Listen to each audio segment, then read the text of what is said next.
Alrighty, welcome back to another thrilling episode of Mecha Mondays. I am your intrepid narrator, Fragath, and today we're going to be continuing our read through, albeit semi-ironically, because the book frankly isn't that good. I keep saying that, I should stop saying that. Through the book, which I deem moderately trashy, but if you enjoy it, there's nothing wrong with enjoying it because I'm enjoying it. We're allowed to like bad things. ManFac. ManFac by Martin Caidin. It is powered armor adjacent and therefore mecha adjacent. We're still in book 1. How long is it book 2 going to be? Yeah. That'll be a pretty reasonable segment that we'll read today.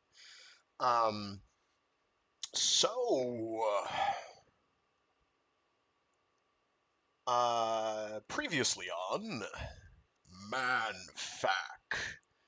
Martin Caidin is the author, and he's the guy who did $6 Million Man, or at least the book that was based off of, which I believe is entitled Cyborg, which I'm not entirely sure I've ever read.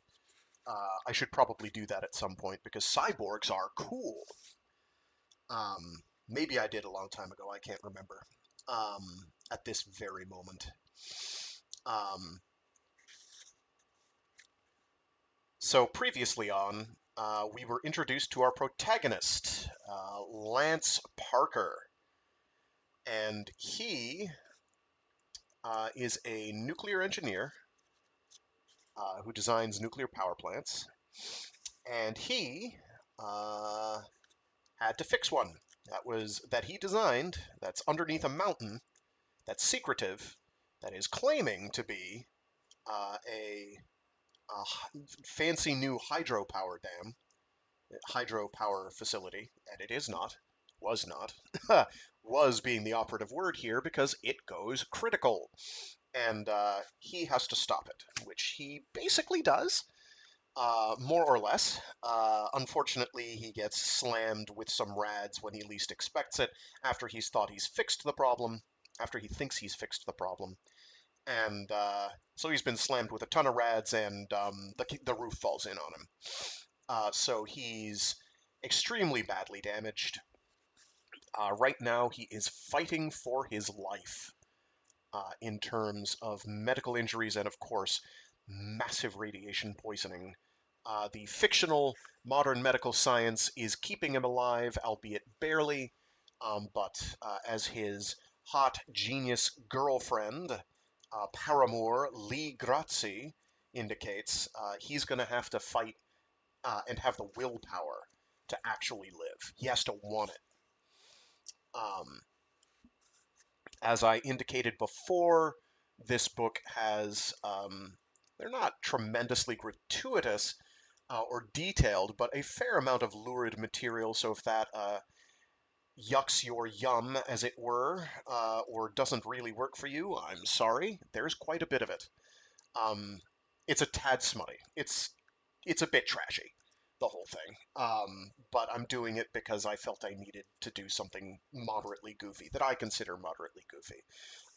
As evidenced by this delightful cover, which is the only other cover I was able to find in a admittedly brief search, using some minor lower-level Google foo, which is different than the cover I have, but is somehow even funnier. You can't see it super well here, but the muscle-bound dude has extremely detailed nipples, with sweat dripping off of them rather graphically, and he is smiling rapturously.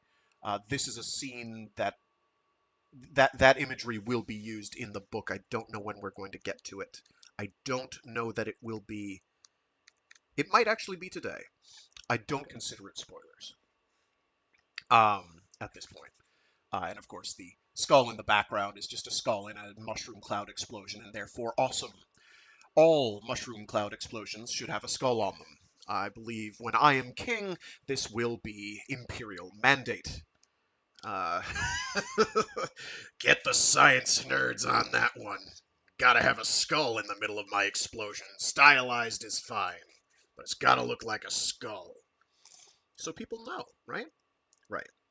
Anyway, that's pretty much the sum of it. I don't remember what voice I had for Stanley Newsom. Did I have a voice for Stanley Newsom? Let's find out.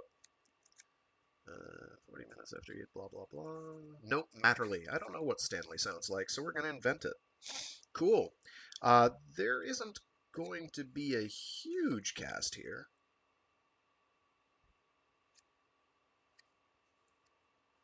I'm a little stuffy at the moment because I've been through exhaust and dust all yesterday, but otherwise I am more or less recovered from whatever was going on this past Friday, which was not great. It was, I don't know what it was, food poisoning, stomach bug, whatever. I'm still a tad shaky, but otherwise alive. So yeah, let's get cracking.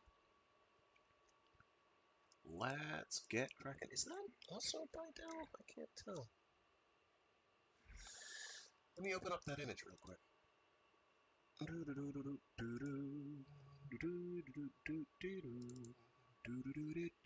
No, that's banned books. Oh, okay.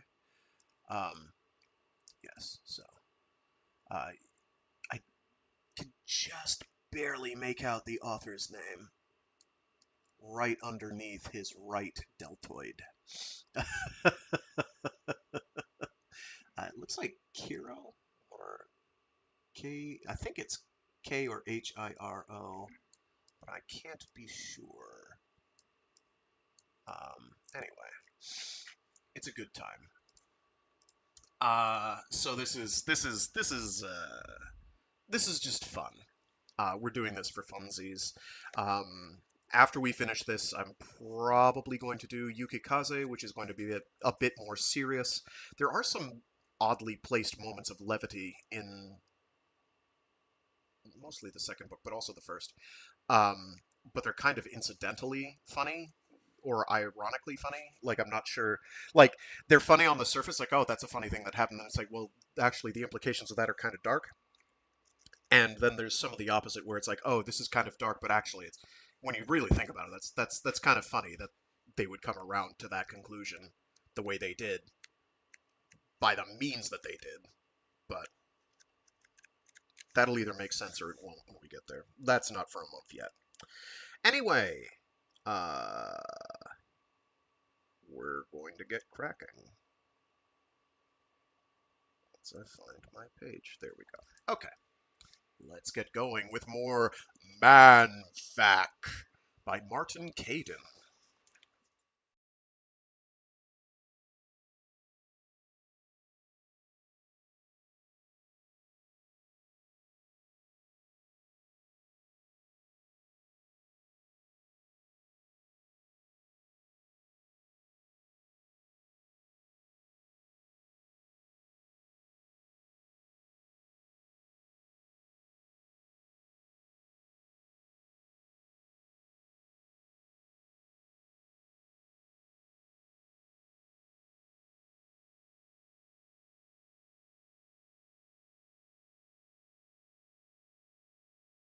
Chapter 7. Stanley Newsom was a big man, broad in shoulders and ample in girth, and his three-piece suits were tailored to his great bulk so that he moved through rooms and amidst people with all the grace of a well-oiled whale. Stanley Newsom was a Ph.D. in nuclear engineering, but he was also an administrator for the Atomic Energy Commission, and he was smart enough to have forsaken his slide rule and salary pittance as a scientist for the fat wages of the man who directed the Alamitos nuclear generating system. Of course, that wide and smiling face with its thick, wavy gray hair was regarded as something of a monster by the ordinary citizens who feared the atom just a bit more than they did Stanley Newsom, but he really didn't give a damn. Not at $300,000 a year, because Newsom could deal in the harsh inner sanctum of nuclear power with the best of the press, and he never lost a word duel with what he considered to be the jackals of the media. He was very big, very fast, very smart, and as cold as ice when it came to wielding the axe. "He's made it, Lee," Stanley Newsom told Lee Grazzi. Grazzy. Oh, that's funny. On the back, it's spelled with one Z, which makes sense, but in the book, it's two Z's, which, anyway. No one ever believed he could survive his injuries, but he did. No one ever believed he could survive the radiation he took, but he did. Even his hair has grown back. He was bald as a babe, and we both know that the best overt sign of recovery is the regrowth of hair. Newsom grinned. Why, he's going to need a haircut pretty soon if he keeps improving like this. I'm delighted, really delighted. I want you to know that. Kill the smile. Kill the big smile, Stanley, Lee told him with a bluntness that caught the big man off guard. It's not in your character. Newsom's eyes narrowed. You mean something more'n you're saying, Lee. Stop the shit. How's that for starters? Not very nice. Newsom smiled coldly at her. I don't know what misconceptions you've already built up in your mind, Lee, but you're being unfair. My God, pretty soon I'll need a crying towel. Poor dear, Lee said, matching the humorless smile. We've hurt his feelings. Her tone changed. Now you listen to me, Stanley. We both know what you are. A smart engineer and a good scientist and a man who preferred to use his body beef and shrewd mind to pick up a lot of money instead of laboratory blisters. Okay, that's your bag. But in the business, your fame isn't being an administrator. She watched his brows raise. He pursed his lips and made a steeple of his fingers, waiting. We know what you are, Stanley. The word is hatchet man. In the old days, you'd be a collector for the mob. This time his smile was broad and meaningful. My dear, you saved me a great deal of unnecessary conversation. I'll preface my remarks by reminding you that for 1 year the Alamitos Board of Directors has been paying all medical bills for Lance Parker. You mean, she said angrily, the insurance company has paid the bills. The smile faded like a light dwindling away. No insurance. The policy specified hydroelectric. It didn't mention nuclear. The policy was voided. Then Alamitos, you lied, not Lance. No, he said with a realism she couldn't reject. We all lied. Lance went into this with his eyes open. He knew we were hanging a big blanket of wool before the public, waving the banner for the underground rivers while he was working on the reactor system. That's not the issue. That's history. I have a sinking feeling I know why you're here, she said. I always said you were a smart girl. Don't patronize me, you son of a bitch. Newsom blinked several times and delayed answering. It was an old and tried trick that worked. The opposition studied the eyes and wondered what the hell the blinking was all about, and that gave Newsom time to select his next line plunge. This time he went dead through center. The till is empty, Lee. All of us at Alamitos are the modern-day gangsters. There's no complaint. It's a fact. We're going to be indicted. That, too, is a fact. We'll beat it. But there are other facts of life. We consider Lance Parker to have survived the accident. He was severely injured. He made it. He took one hell of a blast of radiation, and he made it out of that. Presto! Anything from here on out is a handout. We can't afford to do that. Part of our defense is to establish clearly that Lance is the victim of an accident that left him with the same problems that could have come from a car wreck, or an accident with a tractor on a farm, or an airplane crash, or whatever. She took it silently, absorbing it all, considering the counter-thrusts, knowing it wouldn't do a damned bit of good. She knew Stanley Newsom's modus operandi. Leave nothing unresolved before you stick it in. You're throwing Lance to the wolves, isn't that it? Newsom nodded. That's it. You're a filthy bastard. That's how I earn my keep. Again there came the steepled fingers and the hard-eyed study of Lee. Of course, there is one thing. You're too big for a spider to be playing come into my den. True. The great bulk leaned forward.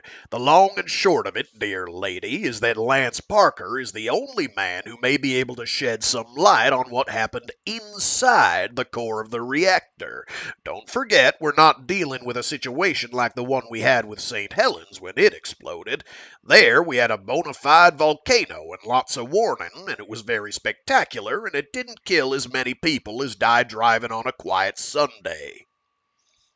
This is very different. That earthquake and all its after effects spread out over a wide territory. The direct shock and the floods and avalanches, well, more than 800 people died from that quake. Lance Parker lived through it. He's the only survivor, for God's sake. It's like his surviving the explosion of St. Helens while he was inside the crater.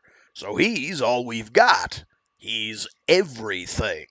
His testimony in response to the indictments proving that the fault lay in the hands of God, that the reactor was sound, and that nothing could have withstood the effects of that earthquake, well, it could make all the difference. So far, Lance Parker won't talk about it. You can make him talk for us." The rest of it, she said, gesturing impatiently. "He testifies, and we arrange for a bank deposit of $100,000. That should give him a nice fresh start. We're off the hook, and he starts again." You're forgetting something. Physically, he's a wreck. Emotionally, he's a disaster. Newsom shrugged. "That's the breaks." He locked eyes with Lee. "God damn it, woman, it could have happened skydiving or in a car or anything." But it didn't, she said quietly. "Will you talk to him about this?" Newsom demanded suddenly. Yes, I'll talk with him. Newsom pondered her words. "Do you think he'll play ball?" Play ball? Her laugh was shrill. What a goddamn stupid choice of words about a man who can no longer walk. Play ball. You amaze me. "Never mind the sparring, Lee. If he doesn't testify or does testify about basic faults with the reactor, you people may go to prison." Yes, that's why we're willing to lay down that 100,000. I don't think he'll play ball. He doesn't like you people very much. We don't care what he likes. We're talking 100 grand. You're talking blackmail. You're talking coercion. You're talking putting the screws to a man who's gone through incredible pain and torture and who faces life as a cripple. He can't play ball very well. But there's one thing Lance Parker does with style. "And what's that?" demanded Newsom. It's called getting even. Now get out.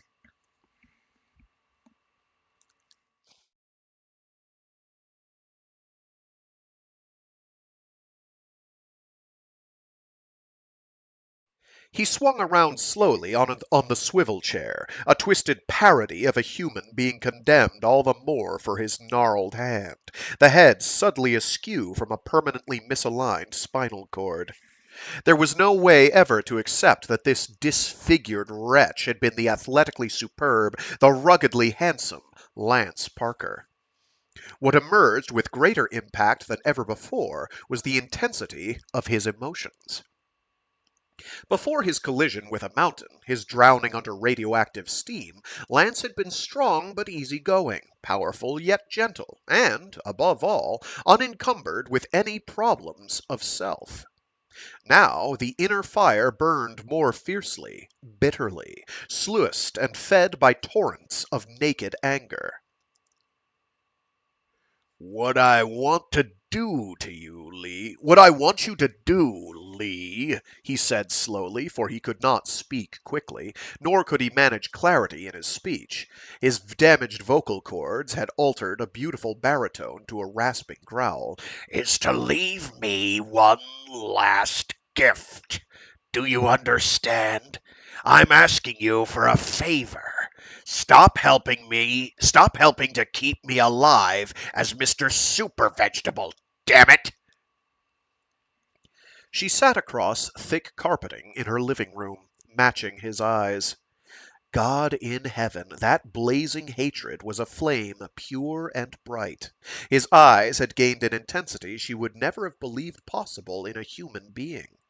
She'd gone through this argument before with Lance. She fought down the pity that had been shoved harshly into a corner of her mind. She rejected it as worthless to both of them. It would only have directed his hatred of life against her. That face, disfigured, lips twisted, some teeth still missing and awaiting further dental surgery.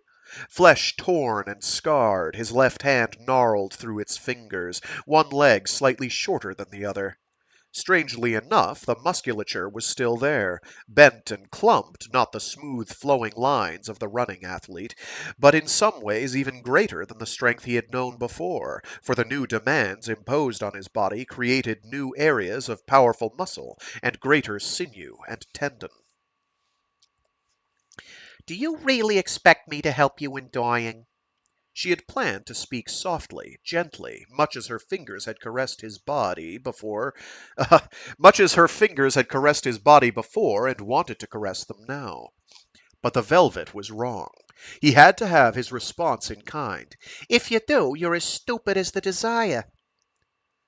He shook his head slowly, fingers gripping his cane until the scarred knuckles showed skeletal white. Look, I know we've gone over this before, he rasped. Maybe you don't understand all of it. Maybe you think my wanting not to remain alive in this stinking husk of a body is self-pity. Isn't it? She almost purred the words, but the sarcasm came through. You know goddamned well it isn't. What is it then, Lance? What is this desire for complete destruction? It's nearly 2 years since it happened, and you have miracle upon miracle behind you, which is why you're here. You have miracles waiting for you. You'll regain all your teeth. I've told you about the vitreous implants. Spare me. I know. You have most of your life still ahead of you. They wash the radiation from you. It won't get worse. It won't keep chewing and tearing at you like you do with your mind. Her voice trailed away, and the rasping sound from his throat gained a plea, a gentle call for deeper understanding. I am not a goddamned hero.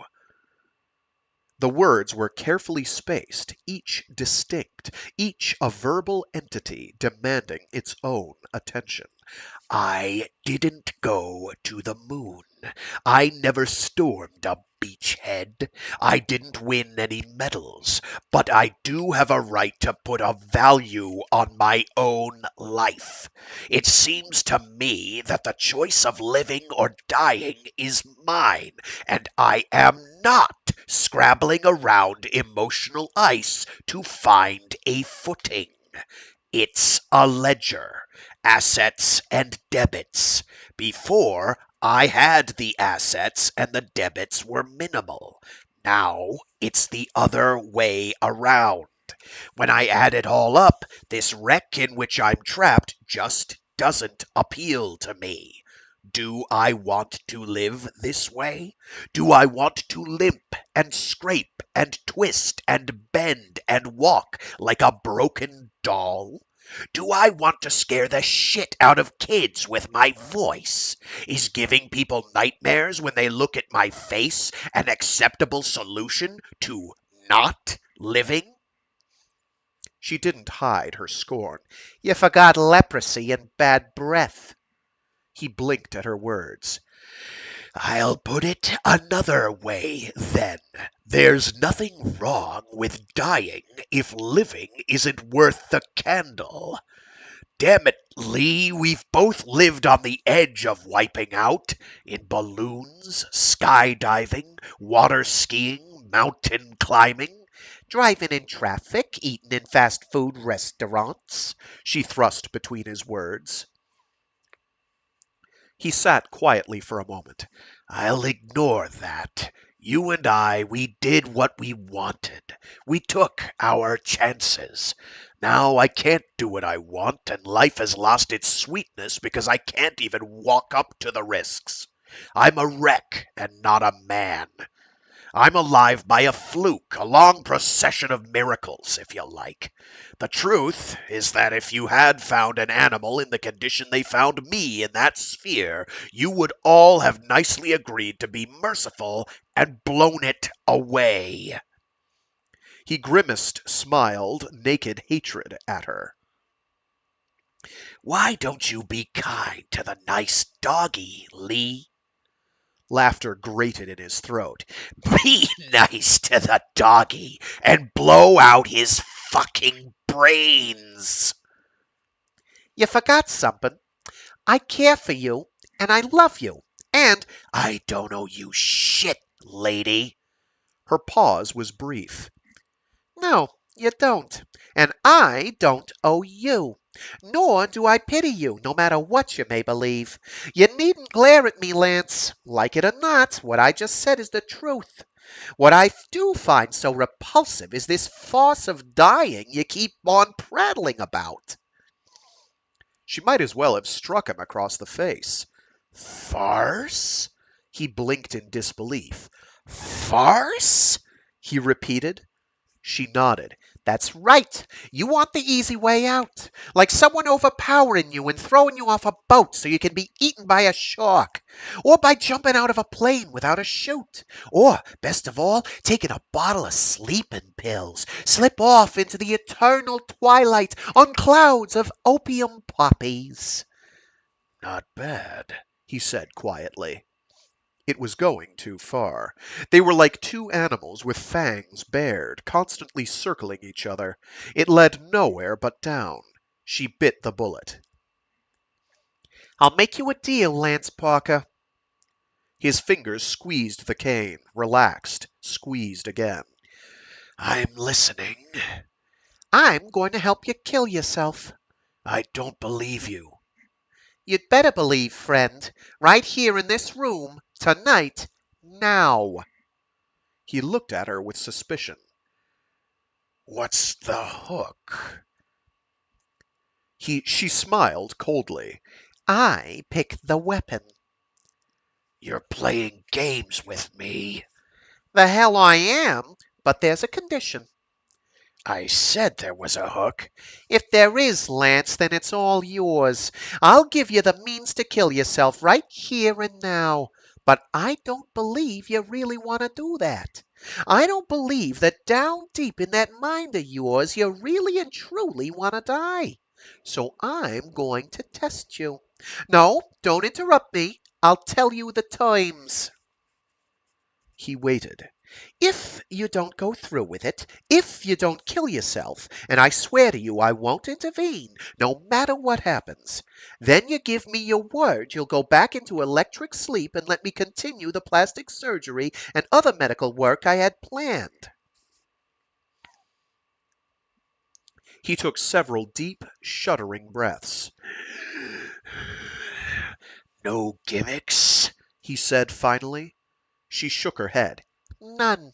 Thousands of people die this way every year. You really mean it then? Her face was set in stone. I damned well do.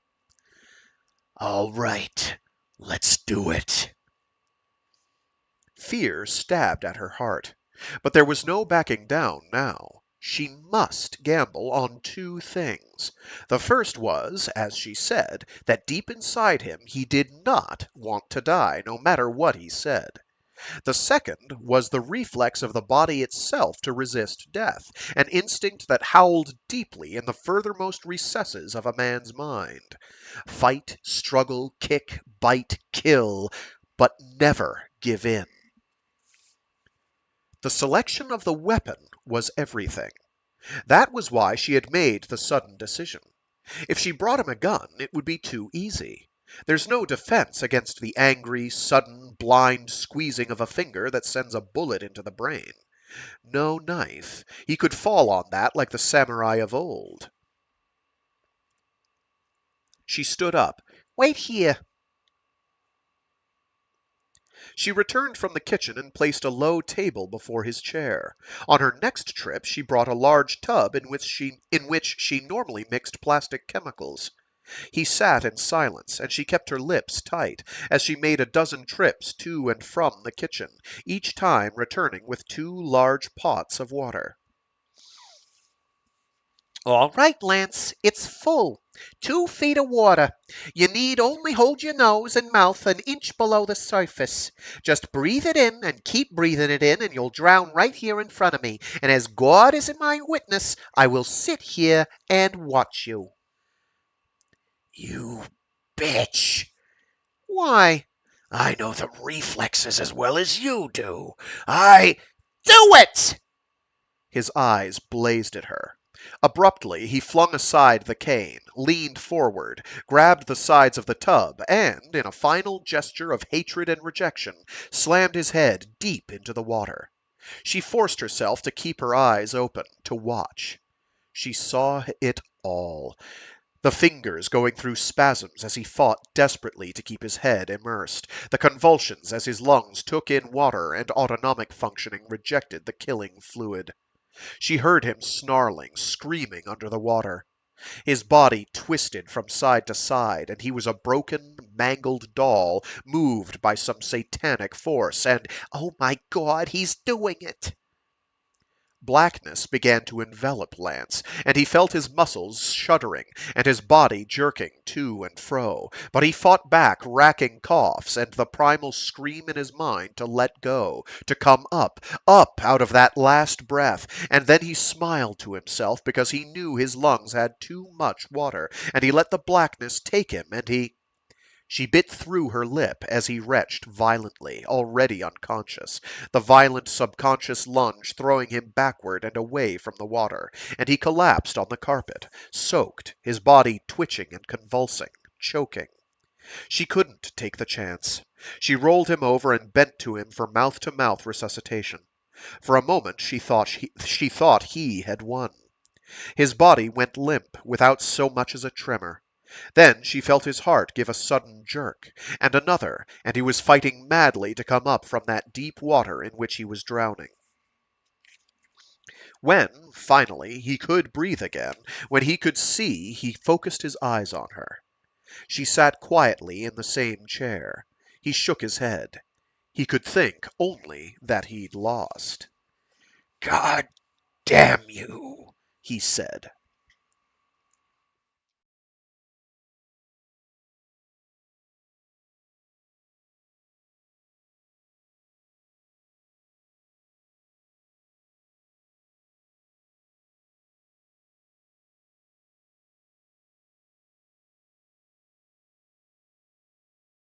Oh, sorry I'm late in seeing that you sent a message. Thanks for tuning in, Rasma64/Ben Helkin. Chapter 8. Dr. Milton Saperstein stood by the silent form of Lance Parker. Across the bed, her brow furrowed, her eyes dark from sleepless nights, Lee Grazzi looked up at the strange doctor who had flown in from Israel. "He rests," Dr. Saperstein said in broken English. "He rests well. His sleep is deep. There is no trouble or pain." I I don't understand, she said. I know the induced sleep, the brainwave machine, and I don't see how it could do what you say. The doctor smiled and gestured to dismiss her protests. We do not use the machine. It is good, but it is not what we need now. We need more. But how could you? You watch. He leaned forward, and his voice took on a gentle sound. At once he was loving mother, caring father, sworn brother, friend of all friends, angel to be trusted without question. You are hearing me, Lance. Nod your head, please. His eyes remained closed, but the head nodded. Slowly, but without question. Very good. Do you remember where you are? Of course you do. You are at the gym. Your high school gym in Pennsylvania. That's right, the gym. You're wearing your gym clothes, no? Blue and white. That is good. You are lying on your back, and it is time for your leg exercises. Ah, you see that you remember. When I tell you, you will open your eyes, but you will remain asleep. I will count to three, and then your eyes will open. 1, 2, 3. Lance's eyes opened. They were clear, but he was still asleep. Very good. Look to me now, please. Ah, you remember me. Jim Reed, your gym instructor. And it is time to exercise your legs. They hurt a little because you were running track, no? And you gave yourself leg cramps. But we will work them out now with some exercise. Lift up your left leg. Ah, good. Hold it there. Now bring it down slowly. Very good. That doesn't hurt, does it? Lance shook his head. No, no pain. Now the right leg. That is even better. And the leg, it feels better, right? Good. You will exercise like this for 15 minutes. I will be here to watch you. First the left leg, then the right leg. When you are through, you will sleep again. Now exercise. The left leg. Good. The right leg. Good, good. Keep exercising. 15 minutes. He motioned to the astonished woman and led her into a small anteroom. Through the glass they saw Lance exercising his legs, raising and lowering one and then the other. "He acts like he's hypnotized!" she exclaimed. Of course, Dr. Saperstein said. He looked from Lance, his legs moving in slow but definite rhythm, to Lee. we wait, he urged. Let him finish the exercises with the legs. Then we let him walk, and we let him rest, and we talk.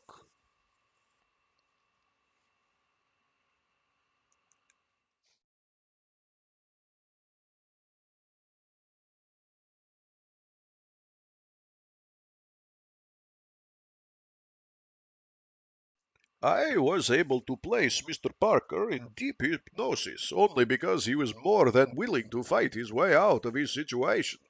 I did not argue with his actions. Lee looked in wonder at this gray-bearded, slim, gentle man. That is why it is working. You wanted me yourself. You told me yourself how much he wanted suicide. But you never believed him. Lee shook her head. No, I didn't then, and I don't now. But for a few moments I admit I was terrified. The gentle man patted her hand. What you did was a risk. But everything is a risk. What you did was very good. You brought him a mirror of himself, and Dr. Saperstein shrugged. he emerged. That told me much, of course. He could be reached far below the level where he hates. This man, he lusts for life. His burden is very heavy. But it is that lust we need. You see, my child, he goes into hypnosis because it is a way out. Now we let his subconscious take over. It is a new technique. We developed it for our soldiers who were burned and shot badly. You know, like Mr. Parker. You know, like Mr. Parker. In some ways, much worse. Blind, paraplegics, terrible burns. Ah, who wants to remember? But we discovered that deep down, if we could make the trip through the outer layers of the mind, there was a way. A man could give in. He could surrender to himself. His subconscious would produce great amounts of what we call body morphine. Resistance to pain goes up enormously. It is the brain taking control of the body's defenses. Is that why he can move his legs? I mean, what I saw? Saperstein nodded. He fished a cigarette from a crumpled pack. An old habit. Excuse me. It will probably be the death of me. But since I am 74 years old, I will take the risk. She couldn't help the gentle laughter at his words. His legs, the Israeli doctor went on, if his conscious mind was involved, he would scream with the pain. But the subconscious, like the brain itself, does not know pain. so it blocks out the signals. Mr. Parker exercises his legs, he stretches muscles, he strengthens his body with no pain. He is stronger now, and he will get stronger. Unfortunately, hypnosis will not do many things. It will not strengthen his spine. Even the subconscious has limits. She gazed at him intently. How long can he remain this way? Why, for months, for a year, perhaps two. Only his subconscious can answer. I believe a year is practical for him. Her eyes had come alive. And he won't feel pain? The old man shook his head. He coughed on his cigarette. She waited patiently.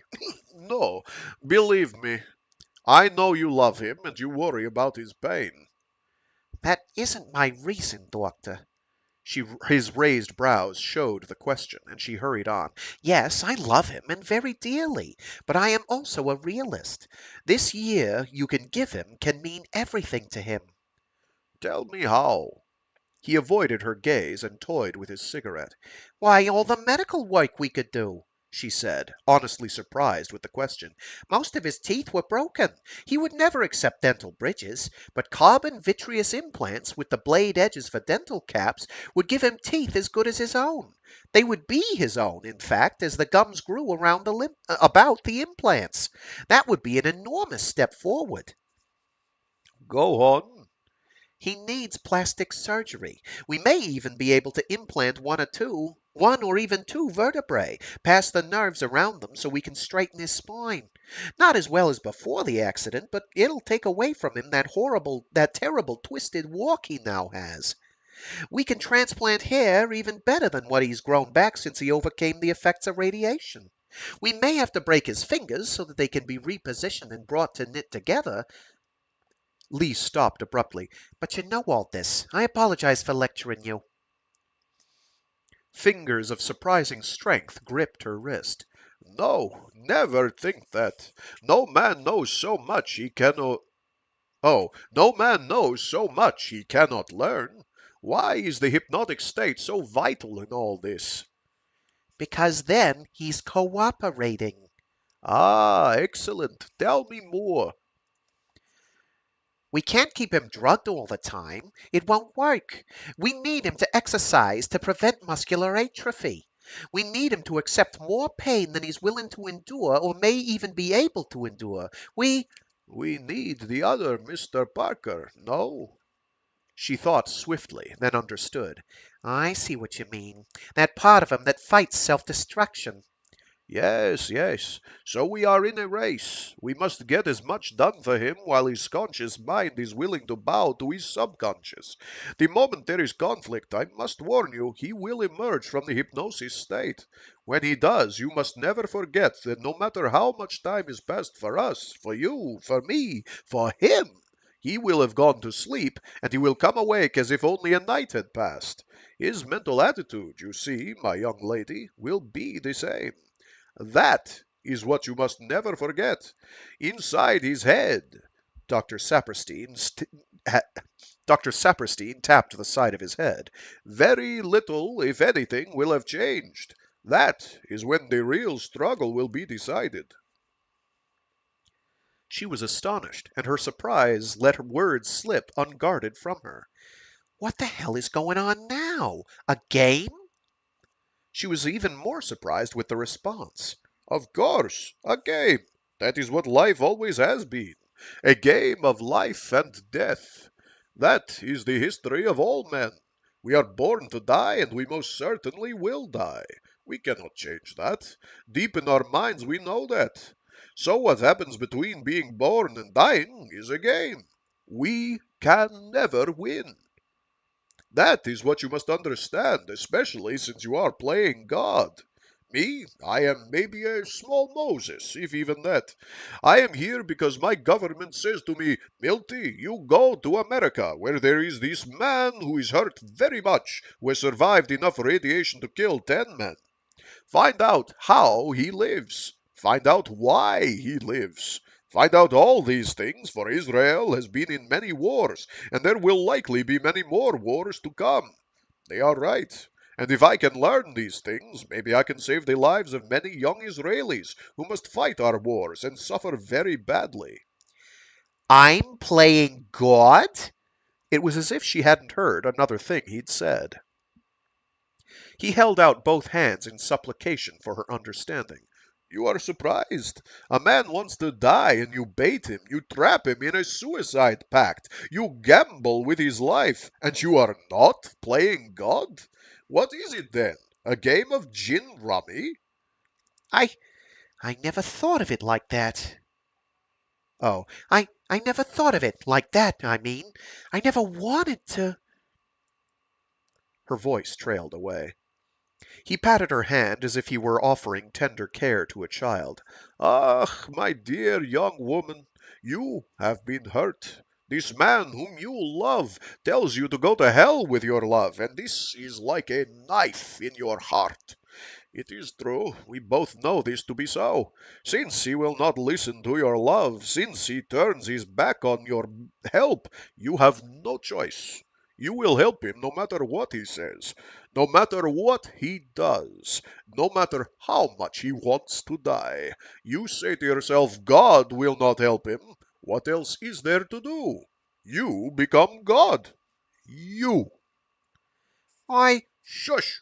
Listen to an old man who has learned a few things from life. You think you are the first to meddle in other lives?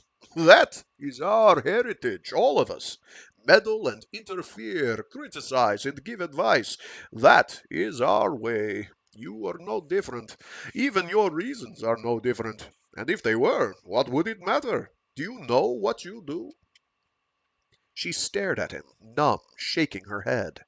You deny him the right to decide for himself. You decided he should not decide. And why? Because you are afraid he will decide to die. So, you interfere. You do not play gin rummy. You play with his life. It's hardly playing, she said coldly. He was unfazed with her sudden ice. I study this man you love. Ah, but he is a man. He has chutzpah.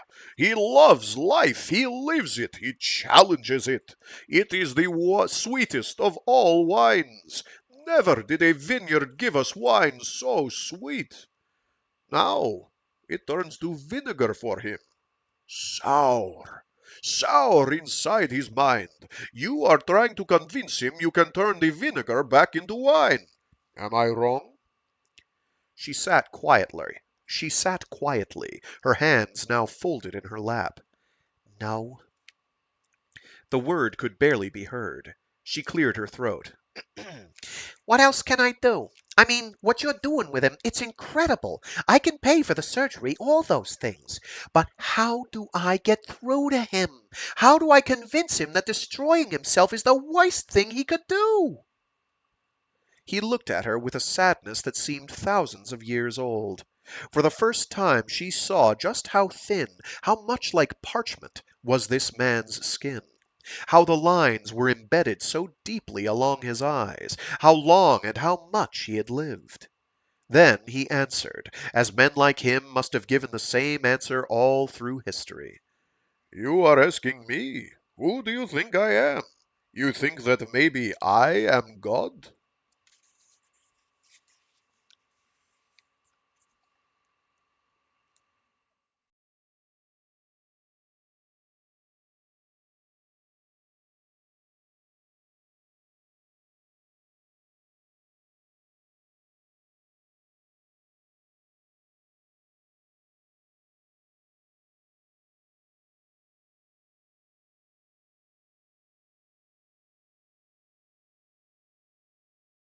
Chapter 9.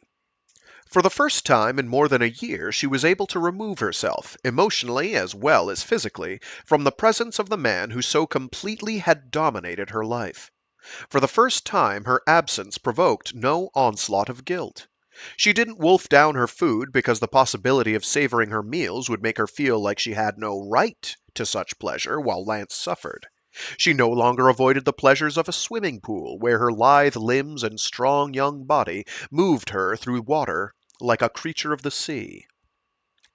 With Lance in the clinic, and the subject of total study by the weathered old man from Israel, she shed guilt at being alive, at being well, at being healthy.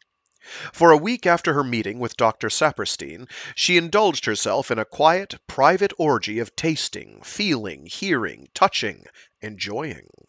She basked in a tub brimming with silky bubbles and perfume. She treated herself to massages, to the fingers of manicurists, to the delights of fine restaurants. She turned off her telephone. She slept late. She listened to her favorite music as if it were a wine she had long and desperately needed. Then she went to work at what she did best. She rearranged her laboratory, a scientific housewife putting everything in new order. On a wide, curving wall before her desk, which functioned also as a control console for her many electronic and other devices, she set up both direct screen and hollow cubicle receptors, so that she could project photographs or motion films within the cubicles in the full three-dimensional reality of the laser-beamed hologram. Tied into her computer memory banks, the holographic projections snapped into being a three-dimensional figure so realistic that the eye could not distinguish the projection in any way from a solid object. But it was a past event being recreated, and there was something else that could be done. If a computer were fed sufficient data to establish a pattern over many occasions, it could anticipate what its holographic figure must do. Lance walked in his own particular manner. The computer had been fed that information so the memory banks could instantly retrieve and present in any one of several dozen ways the manner in which Lance Parker walked. His tread, stance, balance, stride, lean, adjustments to varying speeds and for varying terrain and loads he might carry, adjustments because of temperature or to speed up or slow down because of a companion.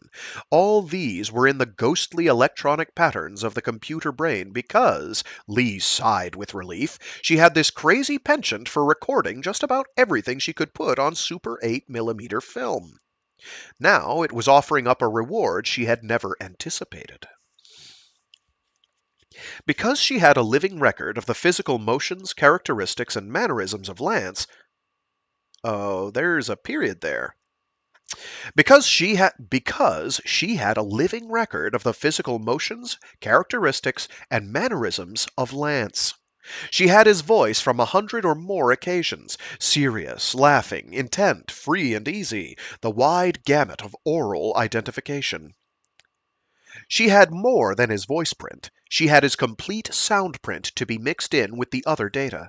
She had captured and recorded and impressed into the biomedical computer his skin color and tone, the reflectivity of his skin under different lighting conditions, the amount, fineness, and depth of body hair. And she had film that ordinarily would never have existed. She and her lover had taken films of themselves in the nude, bathing, caressing, massaging, making love. She set her video cameras on full automatic so they would take up to an hour of film without interruption, one camera switching automatically to another so that the film records were long and meaningful. Ahem. I'm sorry, I get performance anxiety, darling. I do. Geez, I don't know about her. They clearly have no problem with that. A private eroticism of theirs. They found tremendous pleasure in watching these films of themselves that no other person had ever seen. I don't know, that's kind of weird. I don't know, man. Doesn't do it for me. Was now an invaluable deposit in a bank of knowledge about Lance Parker. From all this information and data, she produced a realistic ghost companion of the man before his grisly accident. She had a bad moment when watching the films of herself and Lance embraced in their lovemaking, then cursed herself soundly for regressing to this insufferable pity. The stronger her own positive approach to Lance's future, the greater their mutual chances for success.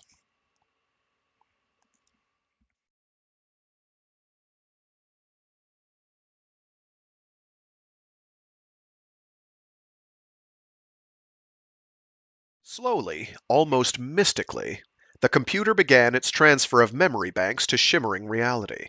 A curving row of computer TV screens stretching to either side of Lee Grazzi presented different aspects of that information.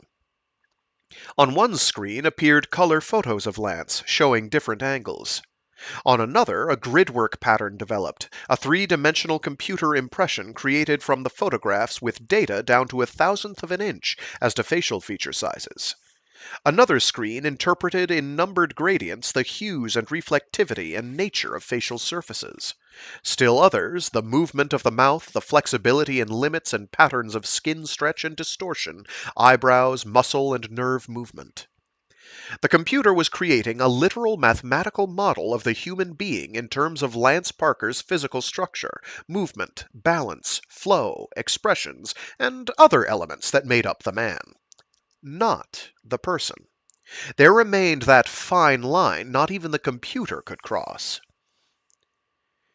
It was a magical thing, though, this capturing of a human structure into a flexible, flowing three-dimensional printout. The computer fed its data into the laser-beamed holographic projectors. 57 light beams from the laser transmitters in a large control room all flashed their light toward a central point 6 feet high. When they came together, blurring and shimmering, they began to match their pressure of light and color and shading with a touch as exquisitely light as the caress of an electron. Lance's head and shoulders materialized in the shadowy gloom of the hologram cubicle, suspended in midair. Soft lights appeared and brightened slowly to bring into sharp relief the eerie, startling, living statue. Lee sucked in her breath. It was more incredible than even she had imagined, for she was looking at Lance before her. Something tore cold and deep within her heart, and frantically she suppressed the rush of emotion. She swallowed the lump that had appeared in her throat with the sight of Lance. For a moment she froze as if ice were trickling down her back. Then she identified the new onrush of emotion. The bust of Lance wasn't moving, but it had a sense of life that defied every failing conviction of disbelief. For the head was breathing. It was a motion barely perceptible, but then she understood. To the computer memory section, any holographic projection of this numbered sequence, unless directed otherwise, would be in animated presentation. She worked the controls before her. Again, that incredible impact of reality. Lance began to turn slowly, as if he were wearing a cloak of absolute black, and all that was visible before her was the head and shoulders of the man. His head made a complete rotation, and she was again struck dumb by the reality that even the small mole behind one ear was there. Her fingers moved steadily through the intricate system of controls. The figurehead stopped in profile view to her with the gentle touch of a button. She ran through the programming sequence, an electronic tapestry creating an atom before her eyes. That's the biblical Adam, as opposed to atom. Atom. I realize that my microphone isn't the best in the world, and I may not be making that as clear and distinct as it could be, so I made sure to interject. Because there's a further extension of that metaphor, a celestial sculptor working with forces as tenuous and light and as realistic as a block of granite. Is granite a tenuous force? Oh, sorry. I did read that wrong. I read the line. The words were correct. The emphasis was wrong. A celestial sculptor working with forces as tenuous as light and as realistic as a block of granite. She wondered if this were how the first two figures had materialized in the Garden of Eden. I'm going to say probably not. The computer bellowed her orders, and it was watching the darkness below the broad shoulders flowing away, like sand draining through unseen orifices at the lower darkness. Again, the touch of sorcery. As electronic data flowed and was converted to light beams, more and more of Lance materialized until a breathless, awed Lee Grazzi studied a real, nude Lance Parker before her. The impulse to rush into the holographic cubicle and throw her arms about this man had to be suppressed. She set her teeth grimly and worked the controls. Lance's body began the same pirouette, the silent gliding turn as if he were standing on obsidian that turned slowly. She recognized every mark, every scar, every line and texture of the body that she had loved and that had so many times embraced her own. "Enough!" she cried to herself. Now came the part she had dreaded. There was the need to produce the Lance Parker of this moment, the remains of that. Oh, geez, I skipped a line. The Lance Parker of this moment, the remains of that beautiful male animal before her. She worked the controls again. Alongside the beautiful male animal there began to coalesce in eerie flickerings of holographic light the man who had survived the mountain and the glowing fog of radioactivity. During Lance's stay at the hospital she had continued, without his knowledge, to take her thousands of feet of film. They were taken in visible light, and in infrared and in ultraviolet, so that even in the dark she was recording his physical structure, his changed movements, his twisted deformities. She must now establish a working and viable comparison between the two. From the before and the after, she might yet create her dream, of which Lance knew nothing. The second Lance, the ravaged man, materialized, with its terrible cataloguing of scars and burns, the torn flesh and ripped ears, the twisted shape, the hair still growing back, the tilted head and gnarled fingers. From the computer-fed numbered data, the glowing digits of injuries. For these, too, were necessary. As Lance was changing under his long hypnotic control, as plastic surgery and other repairs were being made to his body, that information was also fed into the computer. When she had compiled the latest changes up to this very day, she worked the computer to produce the third Lance Parker. He was grotesquely less than the first, but measurably improved upon the second. To the left was the peak, the beautiful male animal, which is the third time she's said that in her head, or the narrator has said that, before the mountain fell. In the center was the worst, when he was little more than a cruelly deformed and helpless creature of agony. To the right was the new changeling, the emerging man from what had been nearly a total wreck. Her hand moved with a sudden angry motion and stabbed controls. The beautiful male animal vanished. That's the fourth time. It's very distracting sometimes, I apologize. The beautiful male animal vanished, as if he had never existed. A moment later, the crushed and torn animal was also gone. There remained the present. Lee sat back for a moment, making coffee from the small bar behind her, sipping slowly. What had Jacob Bronowski said when he examined man's role in life, his accomplishments, and his mastery of his environment and his future? She searched her memory, and then the words came back to her. Man masters nature not by force, but by understanding. This is why science has succeeded where magic failed, because it has looked for no spell to cast on nature. She is extremely thirsty. This is going to be an important plot point that she is extremely thirsty. It is in fact going to be pretty much the major thrust, of the book in a large way. um, it is like that's basically what's about to happen. We'll explain what's about to happen when we get to the end, but of today's segment, but because we'll pretty much have gotten all the salience done by that point. But yeah, you pretty much have it. It's kind of crazy. It's sort of silly, but also very endearing. Get you a support, get you someone with the emotional support capacity of Lee Grazzi, I'm telling you.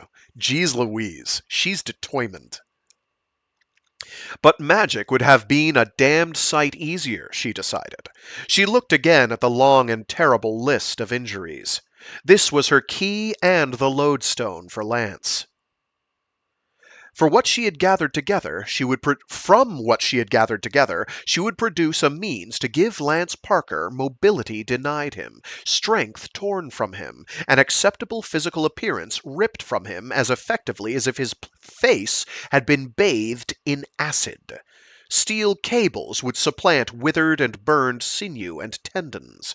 There would be new plastics and alloys and implants and power systems and plastiskin and massive continued injections to build up the body's systems over long periods of time.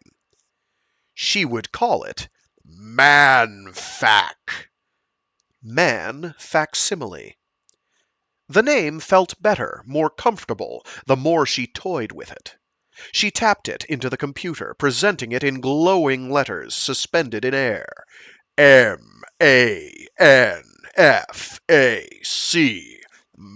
ManFac. She had much work to do. Weeks to prepare, assemble, test, integrate, link with smaller computer systems that would disappear into and within the exoskeletal framework of a new man. The preparation would be but the first phase in her growing hopes. It would be as nothing without the cooperation, the deep willingness of Lance to endure yet more pain, to attempt new experiments, to suffer possible indignities. The hope and the promise were there, but only with the total involvement of Lance. Lance must become a willing disciple of the gods of science and the unknown.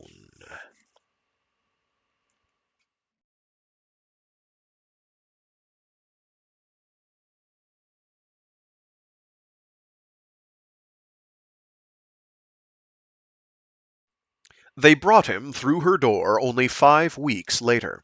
Hunched in a wheelchair, his eyes dark and malevolent, brooding, his open bitterness now a colder, deeper stone within him.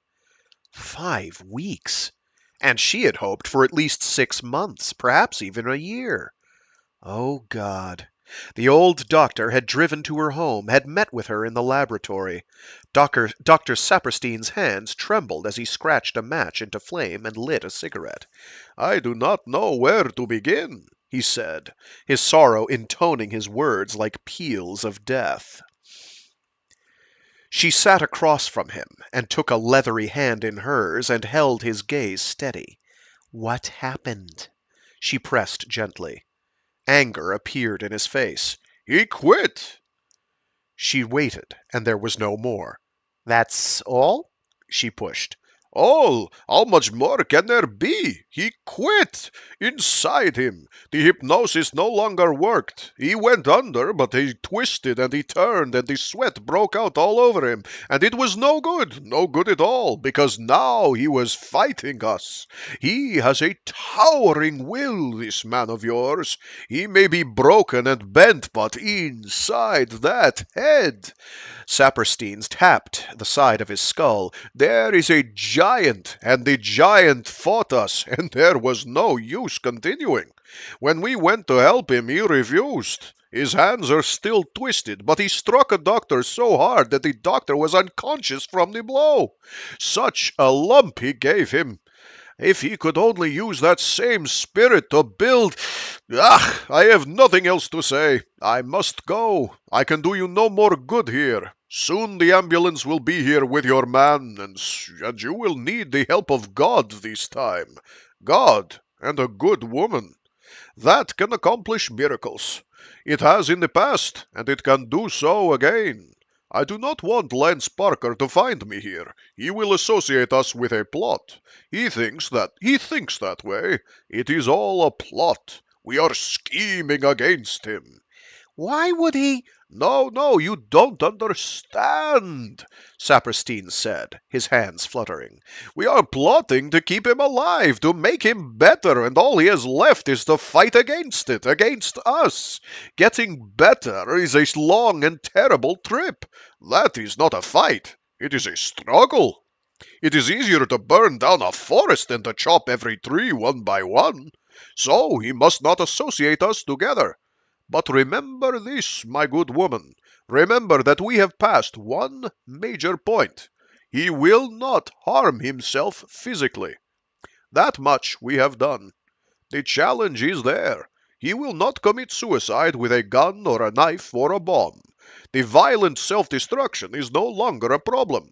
What is a problem that you must understand is that he is going to will himself to die.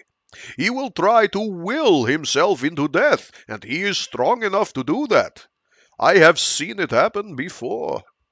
A man turns off his heart. He squeezes it with an invisible hand that reaches inside his chest, and it is over. Be careful about this. His spirit is powerful, but it has become both his ally and his enemy. Saperstein was gone, and 20 minutes later the ambulance arrived. The twisted figure in the wheelchair looked at her with coals of dark fire from his eye sockets. She set up Lance in a room alongside her laboratory. The bed moved in 100 different directions through electric controls to keep pressure points from building painfully along his torn body. He could heat the bed or cool it from within by punching buttons or twisting dials. A console along the side of the bed operated room temperature controls, slid drapes back and forth, turned on and off and dimmed the lights, even opened windows to the fresh air and heavy tree growth just beyond.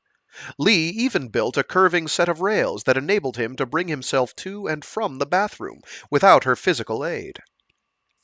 If he preferred not leaving a bed to urinate, he had a version of a motorman's friend at bedside.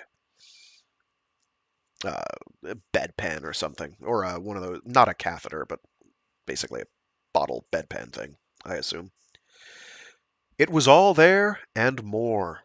Magazines, papers, books.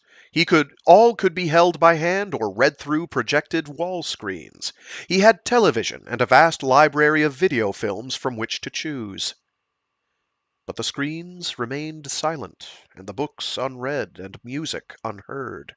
He ate sparingly, only to attend to hunger pangs that became too troublesome to ignore. Even the leanest hawk must eat more than the fattest sparrow, and he ate no more than would a sparrow. He was wasting away. The overwhelming determination to quit was winning. Yeah, pee-jug. It's a pee-jug. That's a good way to put it. Until, finally, Lee lost her temper. She told him of her talk with the old doctor from Israel. He showed a death's head smile. Ah, yes, the feeble Jew from the desert, the crier of holy words, the paragon of philosophical wonders, healer and man of faith, and a pain in the ass. She had trained herself not to wince with the gravelly sound of that torn throat. He may have been all those things, she said in quiet response, but he sure had you pegged. Did he now? Yes, right on the button. He nailed your description right to the cross. Fitting for an old Hebrew. The cross, that is. You don't need to explain. You didn't need to explain. I forget. You are a wise woman and learned in history as well as science. Tell me, lover of mine, woman who is enchanted by this grotesque and maggoty body, with what pearls of wisdom did he describe me? Lee leaned back in her chair, studying her nails. It wasn't that important, Lance. Tell me, damn it! That face, the starkness of lines, the rasping demand. She was shaken to her soul. She forced herself to hang in there. He said you were a little shit. Lance gaped. He what? A little shit. A quitter. He looked at her with that brooding glare he had adopted as a constant thing. I'd expect a foreigner to say something like that. She took a deep mental breath. Oh, I don't know. I'm as American as apple pie, and I'm not a creaking old Hebe from the desert. And as far as I'm concerned, Milton Saperstein is absolutely a dear, and I agree with everything he said. He struggled up to one elbow and snarled at her. It was literally that. A guttural, uncontrolled snarl. A rasping, choking gurgle. So great was his anger that his damaged vocal cords could not control the intensity of his sudden rage. He fought to speak, and one hand reached out in a crooked talon, and he croaked like a dragon born newly of its cracked egg. Or something along those lines. I don't know. Insert horrible noise here. Instantly, she was on her feet. Shut up! Shut up, goddamn you! If you want to speak, then do so like a man instead of an overgrown chicken scratching in the fucking dirt. So Lee Grazzi, as I think we've come to conclude, is the best. She is carrying this book on her shoulders right now. She's awesome. His mouth remained open, but he no longer tried to speak. He had no words for this sudden, totally unexpected reaction from Lee. Her finger stabbed out to him. I'll tell you what, you self-pitying little shit. You want to tell me what you think, I'll damned well give you the chance to do exactly that. Now lie back and just shut up until I'm through. As she spoke, she reached behind her to a drawer and extracted a wide, copper-glowing metal band. It looked like an extravagant wide neckband, but inside the thin metal was a vast and complicated maze of wiring, silicon chips, receivers, and vibrating mechanisms that had been prepared by the computer that now carried so exhaustive a file on Lance Parker. She moved swiftly to the bedside, rudely shoved him back against the mattress and pillow as he grabbed for her. When she was ready, she grasped his hair and jerked him upward. Startled, so frozen with surprise he could not move, he sat upright, and the metal band snapped about his neck, molding to his skin shape. The instant the metal touched his skin, the chemicals in his skin and on his body generated a trickle of electrical current in the neckband. Only a trickle, but enough with the advanced systems, the electronic miracles she had created, to lend it all the power he needed. But he didn't know he had until he croaked again at her. What the hell do you think you're doing? He roared at her, and went as white as a full moon as his own voice boomed across the room. He stared in astonishment at her, at the walls, at anything. His hand moved to the metal. I'm talking. It's my own voice. The computerized system had picked up the vibrations welling along his larynx, had converted the whispers, the rattles, the hints of sound into the memory chips of what had been his voice, had converted his feeble speech into the full and resonant tones of the voice he knew before his accident. That's right, she snapped at him. Your own voice. It comes from that band around your neck, but it's your own voice, and it can't be told from the way you spoke before.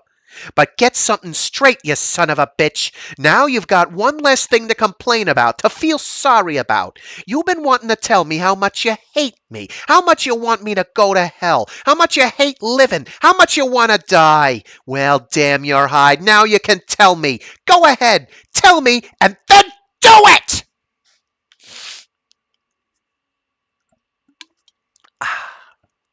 She ran from the room and threw herself on the couch in her office. No longer could she hold back the tears, the frustration, her own rage, the helplessness. All of a sudden, hearing him talk again with his own voice, her willpower had disintegrated. Her resolve had fled, and she was willing to accept his own decision not to live. She had quit. And she didn't give a damn, because fighting to give a man the desire and resolve to live ended at its own time and place, and that was right now. She could keep him alive in the medical sense, in the biological sense, but this was a mind with which she was dealing, and when it wanted to quit, that was it. Saperstein's voice echoed in her mind. Who do you think I am? God? She answered herself. No, old man, you're not. And I'm not. And I don't care anymore. She didn't hear the scraping sounds.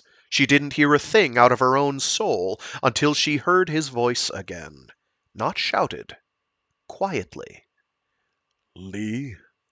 She turned slowly, an immense effort, moving 1,000 tons of dead weight of her own body, half lying, half sitting on the couch, and framed in the bright light of the doorway, twisted in pain, he stood there before her. On crutches, but he had made it all the way from his bed to this doorway. Her hand flew to her mouth, and she bit down hard, desperately, on a knuckle, and tasted the saltiness of her own blood. "Look at you," he said. Now I can talk, and you can't."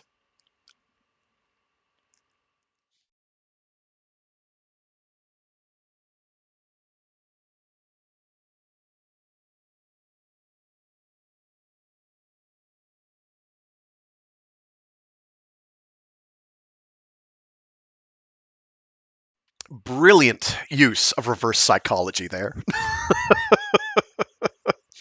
It's not even reverse psychology, really, but it is.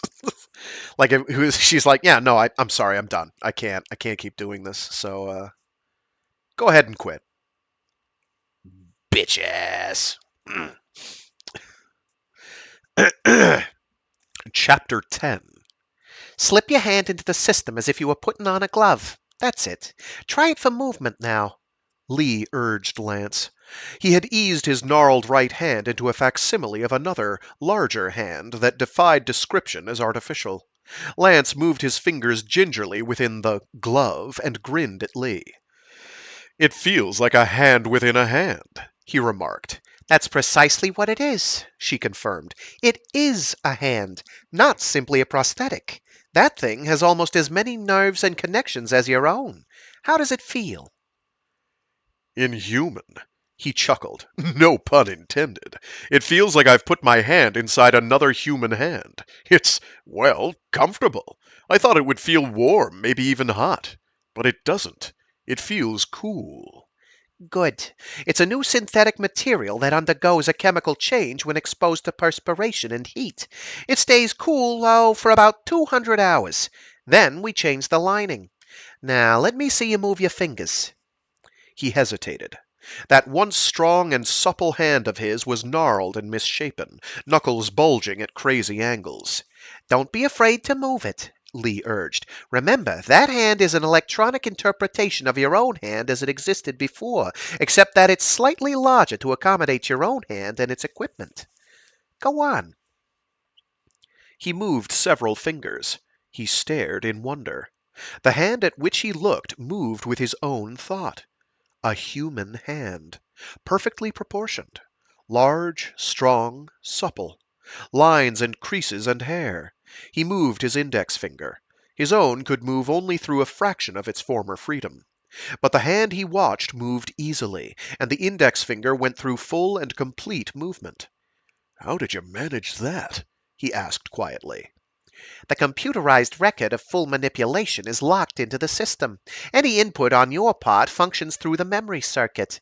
The hand remembers that it's supposed to move through certain arcs, twisting, torsion, the works. Lee leaned forward. Extend your fingers and thumb fully. Make an arc of your hand. The powerful hand did precisely what he tried to do with his own. It was a strange paradox. He couldn't, but he could. Make a fist. He did. He knew he had enormous power in that hand. "What's the material?" he asked. Flex metal. Think of the old woven armor of knights. This is stronger, doesn't rust, and the sections where bones, knuckles, that sort of thing would be are duplicated right down to the nth degree. Lee placed both hands behind her head and regarded him carefully. It's more than a hand, Lance. It's also a tool. There's enough power in the small micromotors for you to use that hand as a wrench, as pliers, as wire cutters, a hammer, whatever. It's also a weapon. I built a curving steel plate into the side. It's cushioned on the inner side, but if you were to use the hand as a karate expert would, you'd have much more striking power. She leaned forward again. But don't ever make the mistake of inertia and mass. This isn't a Disneyland diorama. You can't ignore physical laws. For example, let's say you wanted to strike out with your fist, and we had power systems built into the wrist, forearm, elbow, upper muscles, even the shoulder. Believe it or not, you wouldn't be much faster than a trained boxer. You fought in the Golden Gloves. You fought in the Golden Gloves. He was flexing the hand, squeezing a rubber ball. You said you never hit a man on the chin. Why? Lee asked. Even his grotesque features couldn't dim his sudden grin. I didn't say it quite that way. I said you never aim for a man's chin. There's an instinctive reflex to pull your punch, and that's a fast way to lose a fight. So you aim for the back of the man's head, through his chin. One good shot and you can't put him out. And one good shot and you can put him out. Even kill him if you're not careful. Charmin', she said dryly. All right, Mr. Parker, you're the expert. How much damage could you do with this hand? He looked steadily at her. You made this better and stronger than you think. It's deadly. Could you hit as hard? Not the way I am. He kept bitterness from his voice. I don't have the balance, the rapid turning motion on the balls of my feet. I don't have the automatic crouch, the leaning forward into... But if you did have all that? I could bludgeon another fighter. Oh, there's always the problem of keeping him from beating me half to death, if he's faster and a better boxer, of course. But if I ever nailed him one good shot, I'd slow him down and... She held up a hand. Enough, I get the idea. He nodded, very sober. How far have you gone with this system of yours, this facsimile of a human? I call it ManFac. He waited until she went on. She let out a long breath. Not as far as I could have gone, Lance. You fought us too hard. Quickly, she touched his arm. No criticism intended. Please. We don't need that anymore. I'm only trying to answer your question with candor. He set his jaw. Go on. We'd hoped for a year of medical work. That way, we could have used bionic implants in your spine, where the two vertebrae were damaged. That could have taken 2 years, maybe 5, he countered. Agreed. So I walk funny, he said. She was delighted, nearly overwhelmed with these first bare touches of self-humor. But not if you're a ManFac, she said.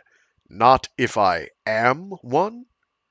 That's what I've been trying to get you to understand. The ManFac isn't simply a fancy suit of armor.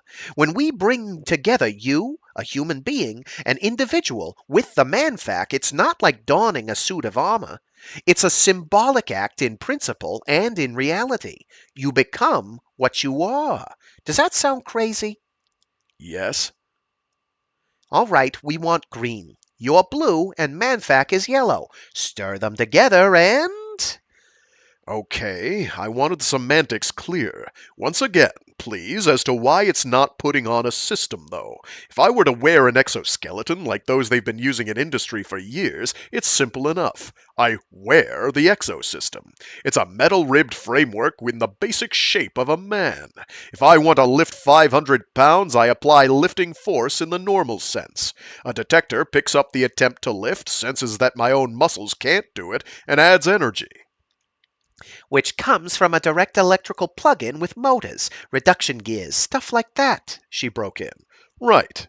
I've got to be properly balanced and that sort of thing. Which is why exoskeletal systems have such big feet. How is ManFac different?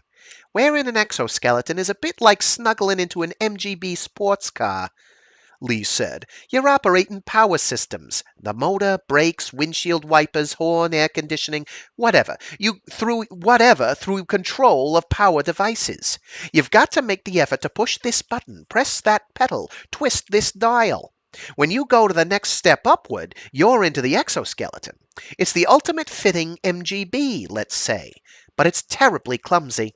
It gives you enormous strength, but you move slowly. You're awkward. You climb stairs like a drunken polar bear. You can't run. Your sense of balance is ridiculous. You have virtually no torsion in body twisting, And you can't really leave home, he said, thinking hard.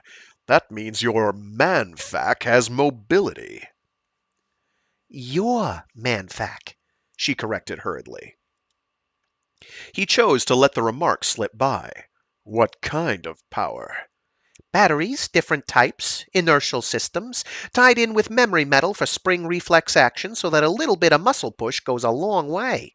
A spring coiling and recoiling and coiling, but operating all the time, always ready. Neat. How long? Early stages yet, my love. 14 hours and you wind down like a toy soldier jerking to a halt. Recharging? Dual systems, battery replacement on the modular principle. Snap out and snap in. 2 to 5 minutes at the outside, located at different points. Electrical charge? Yes, the batteries can recharge from exhaustion to full power in a few hours. If you slam in a charge, you overheat the system. I think we can improve on that. I know we can, he said. The powerful hand flexed fingers, squeezed the rubber ball. Her eyes widened as she saw it coming apart slowly, shredding under his grip, relax, grip, relax, grip. All right, he continued, the facts of life. The spinal column is distorted, vertebrae missing, and we have a twist, what you could call a permanent torque. Does ManFac compensate for this? It does. You wear it, you slip into it, you fit into the mold waiting for you. It's like wearing an outer skin.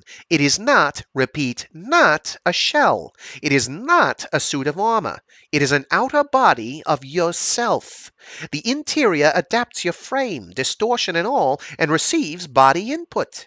Leaning, twisting, torque, balance. The receptors have all been memory banked with a computer built into the suit that has a record of every physical movement that you have ever made or your body could make. He looked up. All those thousands of feet of film, he remembered aloud. Yes, that and the ability of the computer to extrapolate. The life sciences systems can produce literally more than 30 million possible combinations of movement without going into even more subtle actions and reactions. We don't need to go that far. Randomness is an acceptable factor here. I can assume basic physiological requirements, he said, making the statement and the question together. Cooling, heat supply, thermal production, variations to the extreme, and compensation for immediate, even instant changes as fast as physiological receptors. She leaned forward again, her own expression tense, her eyes bright. If necessary, it's possible to accept and store bodily wastes, urine and fecal. They can also be disposed of in normal fashion if time permits. His eyes widened slowly. You mean even with...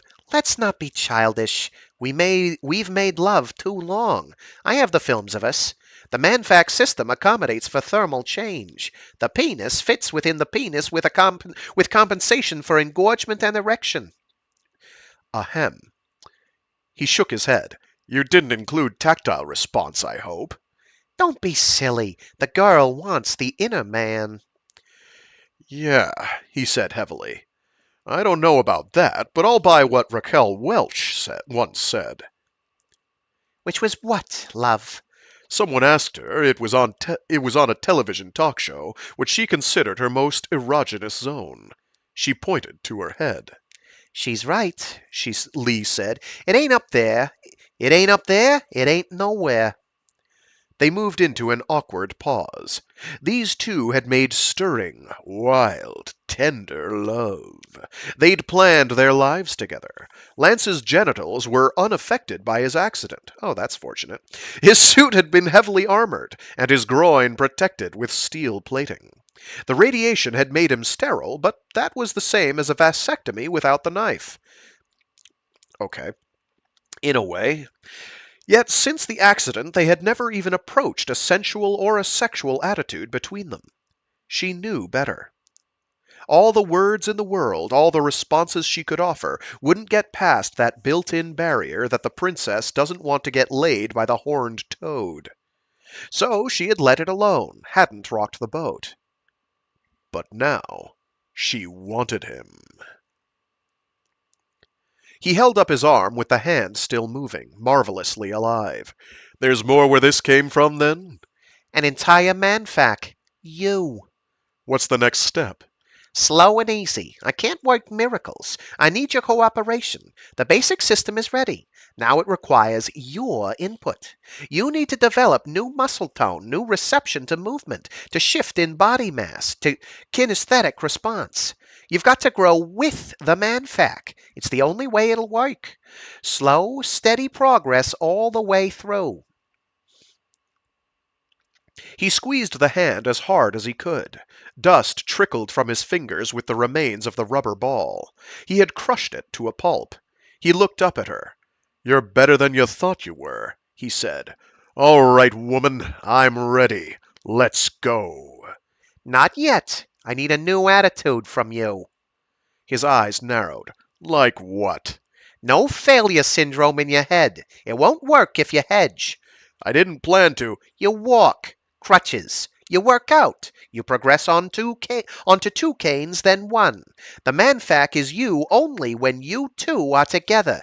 But you can't be together, the symbiosis, all the time. You've got to be what you are now. You've got to face that reality. You must learn to be two people at the same time you emerge as the new Lance Parker. I remain a cripple. You're no more a cripple than you accept. I can't run, I can't climb, Oh, fuck off, she snapped. You want pity? Try the paraplegic ward. To them, you're a Superman. To me, you're my man. That's the deal, straight out. His face was a twisted statue. You're pushing. That's right, Lance. It's the only way. You're out of ManFac. You're out of ManFac, you limp. Your spine is twisted. Your lip is scarred. Your hand is gnarled. You flunk as a tryout for Swan Lake. No leaps, no pirouettes, no graceful motions. So what? He started to speak, bit his tongue. But she seized on the facial expression. What were you going to say? It's easy for me to speak? Yes, he grated. Why don't you add up the plus side of the ledger? The past is frozen. The ledger gets black ink from here on with ManFac. It's that simple. It's a new world, a new life, a new way of life. You're a cripple and you're ManFac. You can't be one without the other. But if you choose to quit now, then all you have is cripple. And you can walk. You can learn to walk with no more than a cane. I know the human body better than you do. I know your body better than you do. You have the chance now to make headway on both counts. But I need a man to work with. The question is whether or not you're man enough. He sat quietly. Then he sighed. It's better than a sharp stick in the eye. It was an old line from their past, from that time before the mountain fell on him. It was an inner acceptance. She could have shrieked with joy. Okay, she said.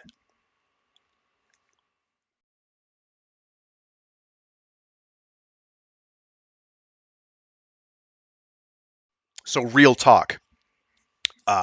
Pretty sure the entire reason she's gone through this, other than she genuinely loves this guy, is, yeah, she thirsty. She's like, nah, I gotta get that. I gotta have it. Unfortunately, this leads to some kind of weird places, and you can probably guess where some of those are going to head. Haha, pardon the pun, I guess. Long, slow, arduous, demanding, painful, necessary, frustrating, repetitive, maddening, torturous. One step at a time to be mastered. Then the next step. Then another phase. And another. And another. He had to learn each one separately and master that one item before he could try two. He had to learn to walk and chew gum at the same time. It wasn't easy. She fitted him in a special chair that braced his torso, that adapted to his unequal weight, and he sat in the chair with two ManFac arm systems. In this fashion he wasn't out of balance. The chair restraints were his equal of weight and of mass. When he wore both arms, she made him perform the same action with both hands. It was like driving a car with someone else's hand on the wheel, or watching one television screen while listening to the sound from another channel.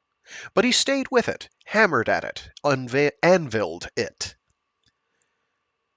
He wore the legs in a torso brace. He stood between parallel bars and braced himself with gnarled hands, one wrist twisted, and stood on the legs that could think better than his own goddamned legs could.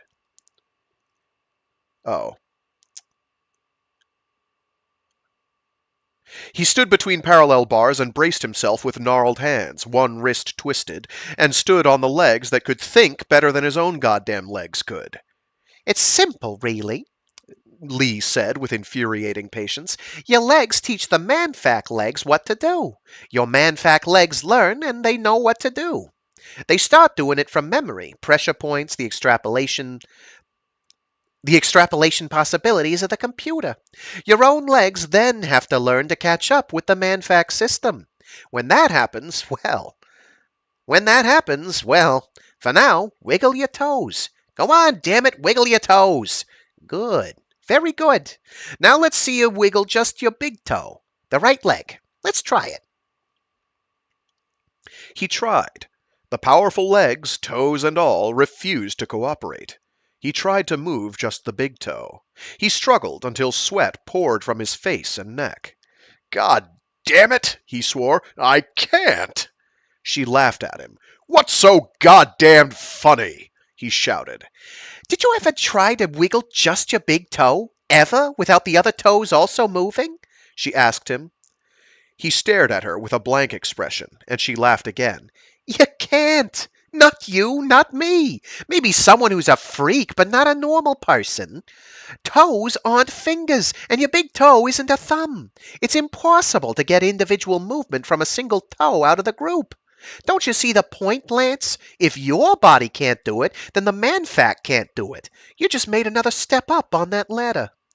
I'm like 80% sure I can move my big toe, and not the others. Well, I can move it up and down without moving the others. I can't move it side to side without moving my pinky, though, which is a little weird. I'm doing it right now. You can't see me, thank God, but, I guess I'm a freak. Somebody cue up some, The Egyptian Lover. I am a freak 7 days a week. Freaky-holic, freaky-holic. I told you I was freaky. Sorry. Slowly, surely, he gained new perceptions and depth control. He matched the amplitude of his own physiological signals and muscle contractions with those of the ManFac systems. They were like identical twins separated at birth and just brought together again, and now they were trying to mesh both bodies into a single unit. Amplitude, impedance, floods of energy, subtle ticklings, massive blows, gentle caresses. Stand, walk, run, stop suddenly. Twist in place. Balance on one leg and then the other. And that was easier than he could have dreamed, for there were small, swiftly spinning gyroscopes built into the system, and they compensated for what damaged kinesthetic senses could no longer handle. Sit, stand, lie, roll, fall, and roll, tumble, jump. Not all that simple. For a while he wore a knight's corset, a torso supporter molded to his body so he could accommodate his damaged system to improved balance. Little by little he added bits and pieces and parts. Sometimes he would work with just the fingers and a hand, sometimes with 2 hands. Then he would attempt to manipulate a single side of his body, but that always made him uncomfortable, a half-sided slab of a man and, well, whatever. But he tried the assemblies as Lee continued her development. He wore different skeletal systems with wires bulging, but by God he sat and stood and lay and rolled and fell and tumbled, and when he jumped he found he had the equal of powerful coiled springs in those legs, and the problem was not in overdoing it. For he would leap into the air and come down with a terrible, cumbersome crash. He worked with pens and pencils to write without mashing them into the paper and tearing it into scrap. He balanced while he walked. He put on clothes and took them off. Manipulate, test, experiment, compensate. Learn. He was getting edgy. The days became weeks, the weeks became months, and she was exhausting her funds and their mutual patience. Their relationship was deep and meaningful and horribly frustrating. They were celibates, and she twisted and moaned in her sleep for the want of him. Him, not the damned ManFac. But the latter was the only way to bring him around. They were deeply attached and sensuously walled off from each other. See, she's not like petty about visuals. She just wants her man to fuck her. She just wants Lance. She doesn't need him to be in the ManFac system, but he needs the ManFac system as an aid to make himself feel better. So it's there's some cleverness in here. They were deeply attached and sensuously walled off from each other. One morning she found an experimental model in the making in her mind. She assembled the systems, looked up to see Lance on his crutches, awkward, watching her. "What's the new gimmick?" he asked. It's an FR system, she said. "What the hell is that?" Frustration release. I've put together the various limbs in a torso foundation. Each hand and arm has steel edges. The motors are at 3 times normal for response and movement of mass. Get into it. She suspended the ManFac test system from an overhead rack, like that of a super puppet. He eased into the ManFac, and she watched him tightening straps. It's only a temporary rig, she told him. He was within the system. Now what? Come with me. He followed her through the laboratory and to an outside yard.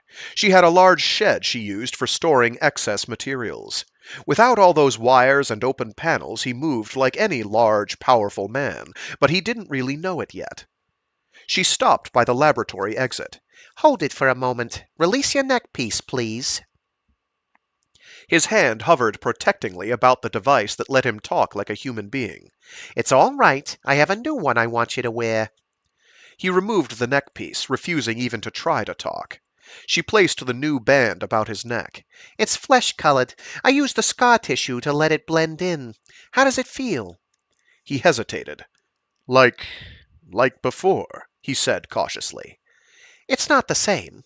I've modified it, improved it. It can do something you never did, that no human being ever did. What? You'll have to find out yourself. That's part of the program, she said offhandedly. She turned to a panel, opened it, and adjusted several controls, then closed the panel. She pointed to the workshed. I'm going inside. I said this was a frustration release process. You're all pent up inside you, Lance, boiling and angry. You've come a long way, but you've got to release your feelings. This a psychology program? If you wish. Here's what I want you to do. Wait until I leave. Then I want you to tear that building apart. Use only yourself, Lance Parker. ManFac. Let it all out. Shout, yell, anything you want. I won't be here watching, so there's no need to be self-conscious. Tear the goddamn building apart. It's all yours.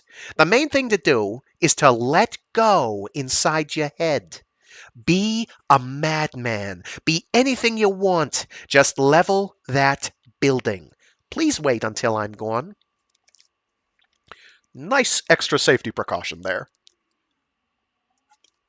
She's a smart cookie. She went inside and closed the door behind her. He looked at the door, somewhat bewildered. He couldn't figure out what she had in mind, but whatever it was, he trusted her and her instincts. And the more he thought about it, the more he knew that she was right.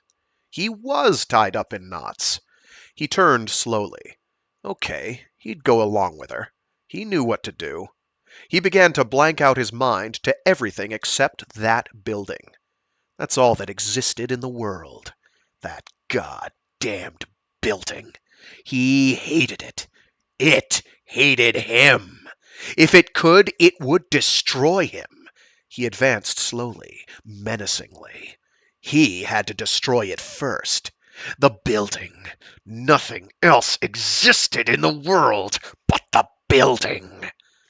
He stood before a corner, and he threw back his head, and he burst into a primal scream, a bellowing roar, the cry of a Viking berserker, and his fist lashed out and thudded into the heavy, upright wooden beam and splintered the wood into kindling, and he shouted mindlessly and proceeded to demolish his enemy utterly. That night, his soul cleansed, something bitter and black torn free from inside him, he came full circle with her. He watched the films. She had kept her promise. She hadn't watched. But she had had cameras and microphones set up.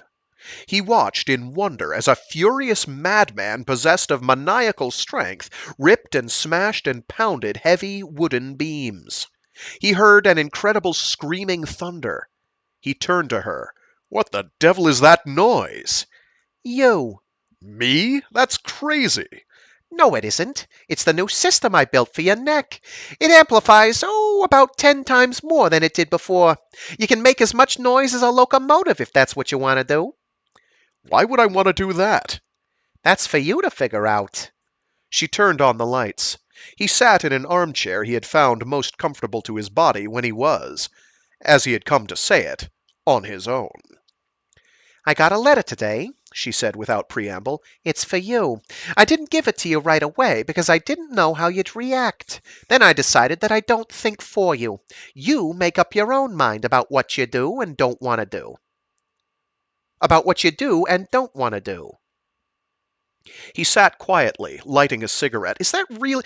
okay, he's been blasted by radiation to the point that his whole system had to basically be rebuilt. So I guess he can smoke a ciggy. I think lung cancer is not high on his list. We live in a society in this fictional universe where they have the cancer thing licked, I guess. Anyway. "Who's it from?" Carruthers. Congressman David R. Carruthers of the House Committee on Safe Nuclear Energy, to give you the whole title. His face darkened. "He's a scumbag," he said nastily. I'll throw it out. She held her breath and said a silent prayer. "No," he told her.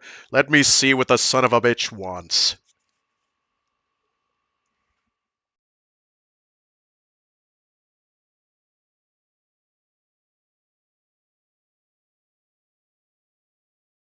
One of the cute things about that whole he destroys a shed thing is I don't know that they had those aggression release rooms back then. I know that's like a business now where people will have just a room filled with stuff people can smash to pieces. But I don't know if that was a thing back in the distant future year of, I think this was 81. Or is it older than that? One sec, let me find the 81, yeah. I don't know if those were a thing yet. So it's kind of, there's some great future thought in this. It's fun. The congressman didn't want much, just everything. He read the letter twice and looked up at her. "You know what this bastard wants from me?" I can guess. "He wants to know what went wrong down there in that mountain. But that's not all." He rushed on as though she'd never said a word. "Oh, no. He wants a statement from me that he can carry to the president, that he can take to the people to prove that there was nothing wrong with the concept we worked with." Well, there wasn't, the way you explained it to me. "Well, no," he admitted grudgingly. "We failed. The design, I mean. We should have compensated for the possibility of the earthquake. We diverted the rivers and figured that would absorb any local shocks. We were wrong. We could have built that system so that if it had to fail, then it must fail a certain way. It would have shut down its own operation and sealed itself in." You mean there wouldn't have been any radiation leakage? He shook his head angrily. "No, not a damn bit. But the fact of the matter is that 70 people, 70 people, died inside the reactor complex alone." How many of those would have been killed if the power system was straight hydro? She studied her fingernails. If there had been no nuclear reactor? He mulled that one over. "None, really. We would have had the same explosions. I mean, the steam system, the pipelines, the pressure, the explosions that tore everything apart weren't nuclear." But they screwed you, didn't they? He looked at her, astonished. The AEC did, yes, and so did Alamitos. He tapped the paper. But I can't blame Carruthers. He had no part in that. What's he after, then? A statement from me telling him what I just told you. But he also wants my recommendations as to how the system should be built. The long and short of it, Lee, is that he wants me to roust the atomic boogeyman from the public's attitude. That's a tall order. Maybe too much for one man, she offered.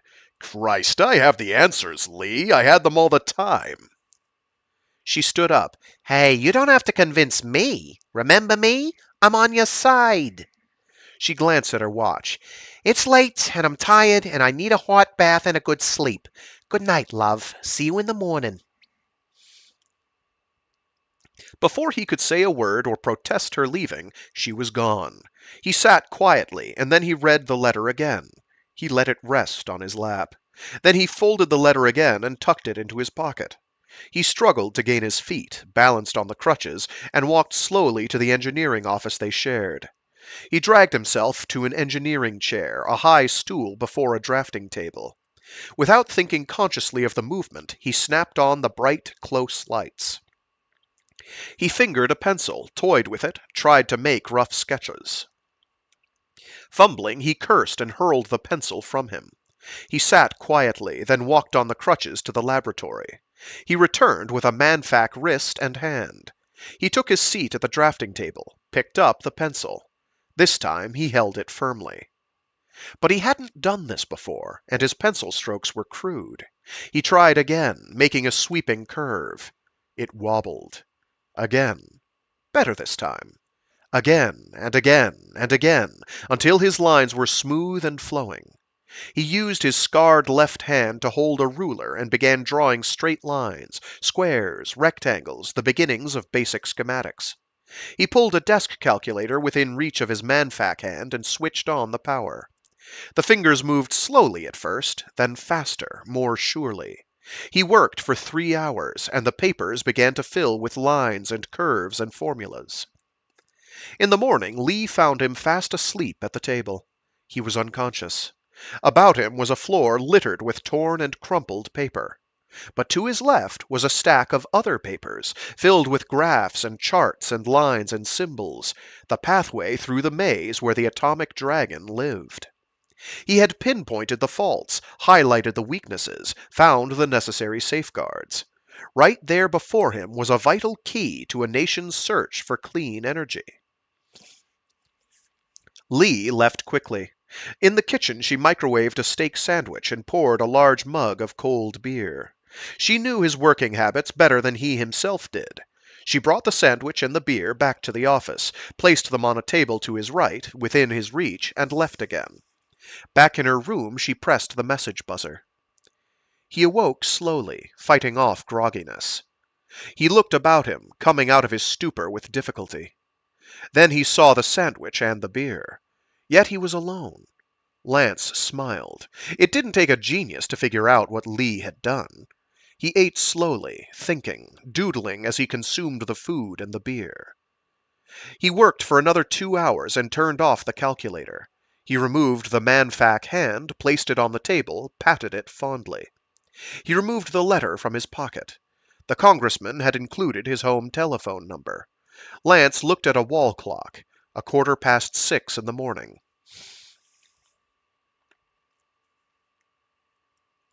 He pulled the telephone closer to him and used his own fingers to tap the number with direct dial. A sleepy male voice mumbled at him. "Is this Congressman Carruthers?" Lance demanded. Yes, yes. Who the hell is this? Do you know what time it is? "This is Lance Parker, Congressman, and I don't give a damn what time it is, and—" Parker? "Yes, damn it, will you wake up for Christ's sake?" The sleepiness was gone. Parker, are you calling about my letter? "Congressman, I'm calling about your letter and your questions and all the answers you want. I can tell you not only what went wrong at Alamitos, but why, and why it didn't have to happen, and why it shouldn't happen ever again. You awake?" You're damn right I am, Parker. Go on, please. "All right. I have it all down on paper. Schematics, tables, computations, the works. It's all yours. They talked for 30 minutes. The congressman would have the papers picked up that same morning by special messenger. He was deeply grateful. Congressman, I'm bushed. Let's talk about it later. The papers will be waiting for your man. In her room, Lee Grazzi had no way to keep the tears from coursing down her cheeks. She had listened to it all. Oh, dear God, it had happened. He had fought his own way up and out. He was thinking constructively, with purpose, and this night he had changed from a mutilated caterpillar into the beginnings of a butterfly never before known. Crippled and mauled, and in many ways still chained to his grievous wounds. But more a man than he had ever been in his life. And that's where we'll leave it for this week, because that ends book 1, as it were. Next is part 2. Whenever we get to that, next week. So yeah, this so far has been ManFac, and we've gone through the transformative superhero origin story, if you will.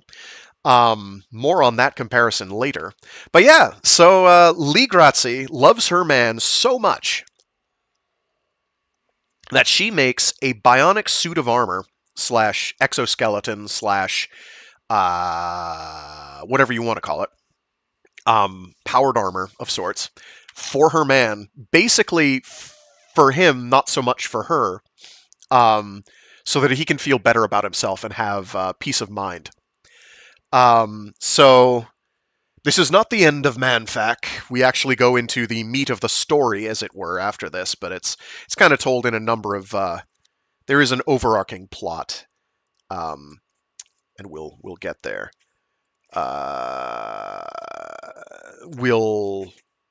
We'll get there. Oh, there we go. I couldn't find the. There it is. There it is. Okay, let me put that in there. So yeah, and let's make no bones about it. Lee Grazzi, she won't bang. She wants that. She loves her man a lot, in every way, even if he's mangled and mauled. And as we learned, fortunately, his little guy is intact, more or less. So, but he needs the confidence to do what needs to be done, which is Lee Grazzi, honestly, at this point. She's done a lot for him. She's given him a new lease on life. We should all be so lucky as to have a significant other as helpful, constructive, and supportive as Lee Grazzi. Anyway, that'll do it for this Monday. Next week we'll do more ManFac. This Wednesday we'll do the final installment of Frankenstein by Mary Shelley. And this Friday we'll continue reading The Jesus Incident by Bill Ransom and Frank Herbert. Thank you again, Rasmus64, for tuning in. Oh my gosh, you left a bunch of extra messages. I would pay money to demo a building in ManFac. Absolutely. Oh my gosh. If we ever make like powered armor something resembling a reality, yes. Oh god, yes. Lance is trying to play tic-tac-toe and Lee is playing four-dimensional chess. Oh yeah, she's way beyond him. Like, he's smart. He's no dummy. Like, they've gone out of their way to be like, he's a smart cookie. He's a man of action. He's a two-fisted scientist from the 1930s era pulps. Or 50s. 30s and 50s era pulps.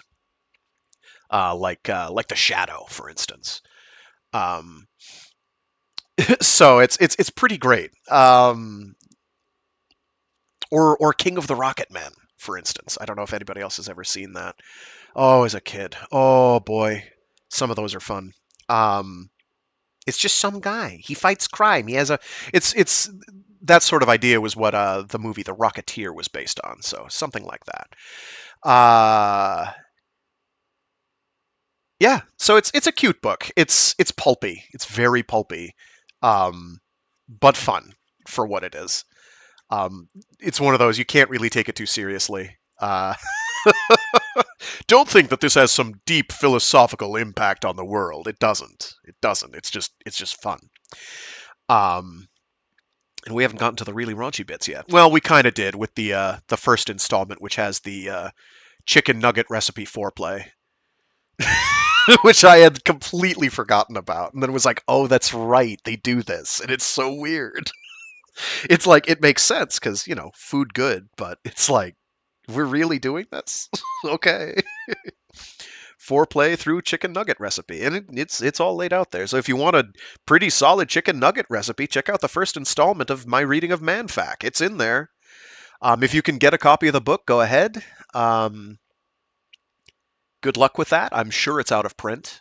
I found it in I think it was either a used bookstore or a library book sale. I can't remember now. Could have been either one. An impulse purchase. I think it was a used bookstore. An impulse purchase. I saw the title. I'm like, what the hell is this? ManFac. More than a man, more than a machine. Nothing can withstand the force of ManFac. So, occasionally I buy based on covers. To everybody continually asking if I'm going to get around to Absolution by Jeff Vandermeer, yes, my copy has finally come in. I have my copy. I have acquired my copy. I'm not going to be able to get to read it for a little while yet because I've got a backlog a mile long, but it's on the short list. And I don't know when I'll be reading that one aloud. I have to read through it on my own first, and then preferably give it a little time to percolate, so that I don't get sick of it. um, but yeah, so that's near future, and it's going to be. So depending on how things pan out, it could be early next year. I don't know that it'll be sooner. It sort of depends. It might be because I've got Wednesdays open. Now that I'm reading every Monday, Wednesday, and Friday, starting at 12 noon East Coast U.S. time. For those who need to convert, if you want to catch me live, I lost my train of thought. It went choo choo choo, and I was like, "Where'd you go?" Right. So I'll be getting to that in the not too distant future, but I don't know when exactly. As for what I'll be reading after Mary Shelley's Frankenstein, I have no idea. I haven't done any Greg Egan in a little while, so I might do one of his. Once probably Permutation City. Yeah, I might as well go chronologically, right? Yeah, probably Permutation City. So, but rest assured, I will absolutely, positively be doing a reading of Absolution, even though there's already an audiobook for it at launch, which is bafflingly much more expensive than the book itself. I think it was like $30, and I was like, huh? Why though? Amazon. I think it was only through Amazon that the Absolution. Jeff Vandermeer.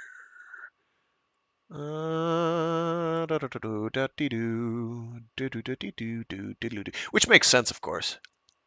Oh, the audiobook.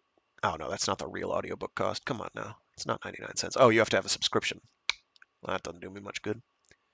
Oh, it looks like the price has changed. That's interesting. Because now they're showing the hardcover as being $30 and the audiobook being cheaper, which it wasn't before. My copy wasn't that expensive, though. I bought it from a brick and mortar, but anyway, I have to get through that. My copy's in, so it's on the short list. Um, as for my personal reading queue, which none of you need to know about, but I'm going to tell you anyway because I'm going to overshare. Ha ha ha! So there, I am not quite done with Carrion Comfort by Dan Simmons. Thanks again to whoever recommended I read that one. That one is great. I will be reading that on stream at some point because it was requested. After that, I've got what do I have queued up again? Oh, right. I can't see the title from here. I do have the Nightland by William Hope Hodgson. I'm probably going to read that right afterwards. And then, oh gosh, give me one sec. I got to put down my microphone.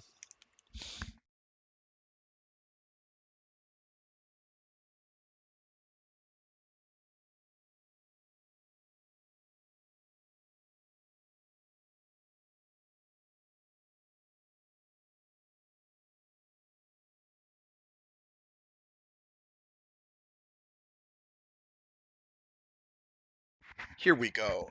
William Sloane is the author, Sloane, and he wrote two books, To Walk the Night and The Edge of Running Water, which are, they're kind of like they're spooky. They're spooky. I think it's fair to call them horror. In the vein, I would say, of H.P. Lovecraft, but that's kind of selling them massively short. Um, they're a bit more fundamental than that. They're very good. Um, I was able to acquire copies online digitally and was like, oh, skimmed through them and was like, oh, these are fantastic. And so I bought there's a collected copy called The Rim of Morning, um, which collects both of them. And to my knowledge, I think they're the only books he ever wrote, which is really unfortunate because they're superbly written. Very, very creeping, creeping horror. You can call them cosmic horror. Um, I know the book labels it that way. I don't, and there is aspects of that, but I would compare them favorably to Jeff Vandermeer, except from like the 1930s. Sloan, William Sloan. It was, here we go. No, no, no, no. He wrote a bunch of other works. He wrote a play. He wrote another play. He wrote another play. He co-authored a book. Um, I think these are his only solo novels. I think that's what it was. Yeah, these are his only solo novels, but he has other work, including a number of mostly one-act plays, but also others. Suffice it to say, they're both written in the 30s. To Walk the Night was in 37, and The Edge of Running Water was in 39. Um, but they are both quite good, as well as he did some editing for science fiction collections, so he was very much into that scene. Um, highly recommended if you could get a copy. This is a pretty recent edition, so they are clearly still publishing his work. When is this from?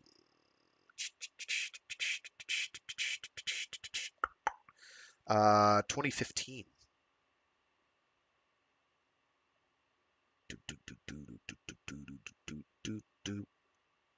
And they were first published together as The Rim of Morning in 64. So you can find editions all ranging from 64 all the way out to 2015 at the latest.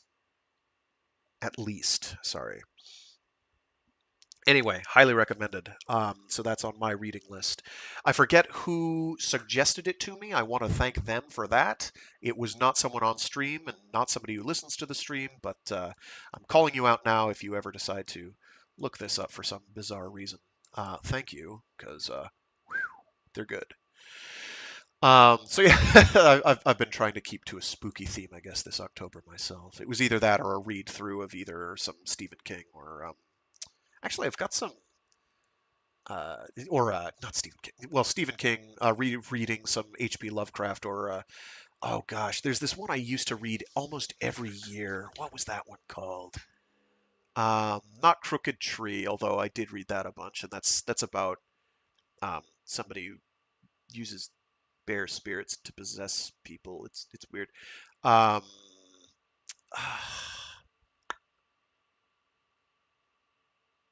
Mr. Hands. Who's that by? I can't remember the author's name. That one's cute. That one's a cute horror. It's kind of like divvied up into a couple vignettes.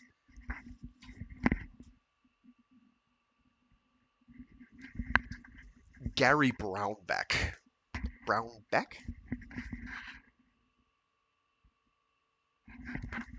Gary A. Brownback. Braunbec.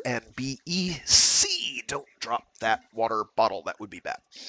Anyway, so that's enough blather from me. I'll let you all get on with your day. See you all next Wednesday, possibly. Um, Again, don't ever feel guilty about not being able to make these live. They're done at a fairly inconvenient time for everyone except me. I'm able to do it on those days because my schedule permits. Mondays, Wednesdays, and Fridays. Otherwise, stay safe, stay sane, and be decent to each other. Don't forget to make sure you are, in fact, registered to vote, and do please vote, if you can, in the upcoming election cycle. I realize nobody wants to hear that. I don't want to say it, but let the words flow through you and over you. Fear is the mind killer. Fear is the little death that brings total obliteration. Annihilation? Whatever. I used to have that speech memorized when I was an edgy teenager. I don't anymore. I have too many other words in my head now. They rattle around like dice. If dice rattle, they generally do. If you don't have a felt thing, and you're just using like I don't know, the bowl of a skull to rattle your dice, they rattle there in a calcareous fashion. I don't think you can use that word that way, but I just did, so I'm sorry. Malapropism? Malapropism. Anyway, thanks again. Stay safe, stay sane, be decent to each other. I did that already. And yeah, see you all next time.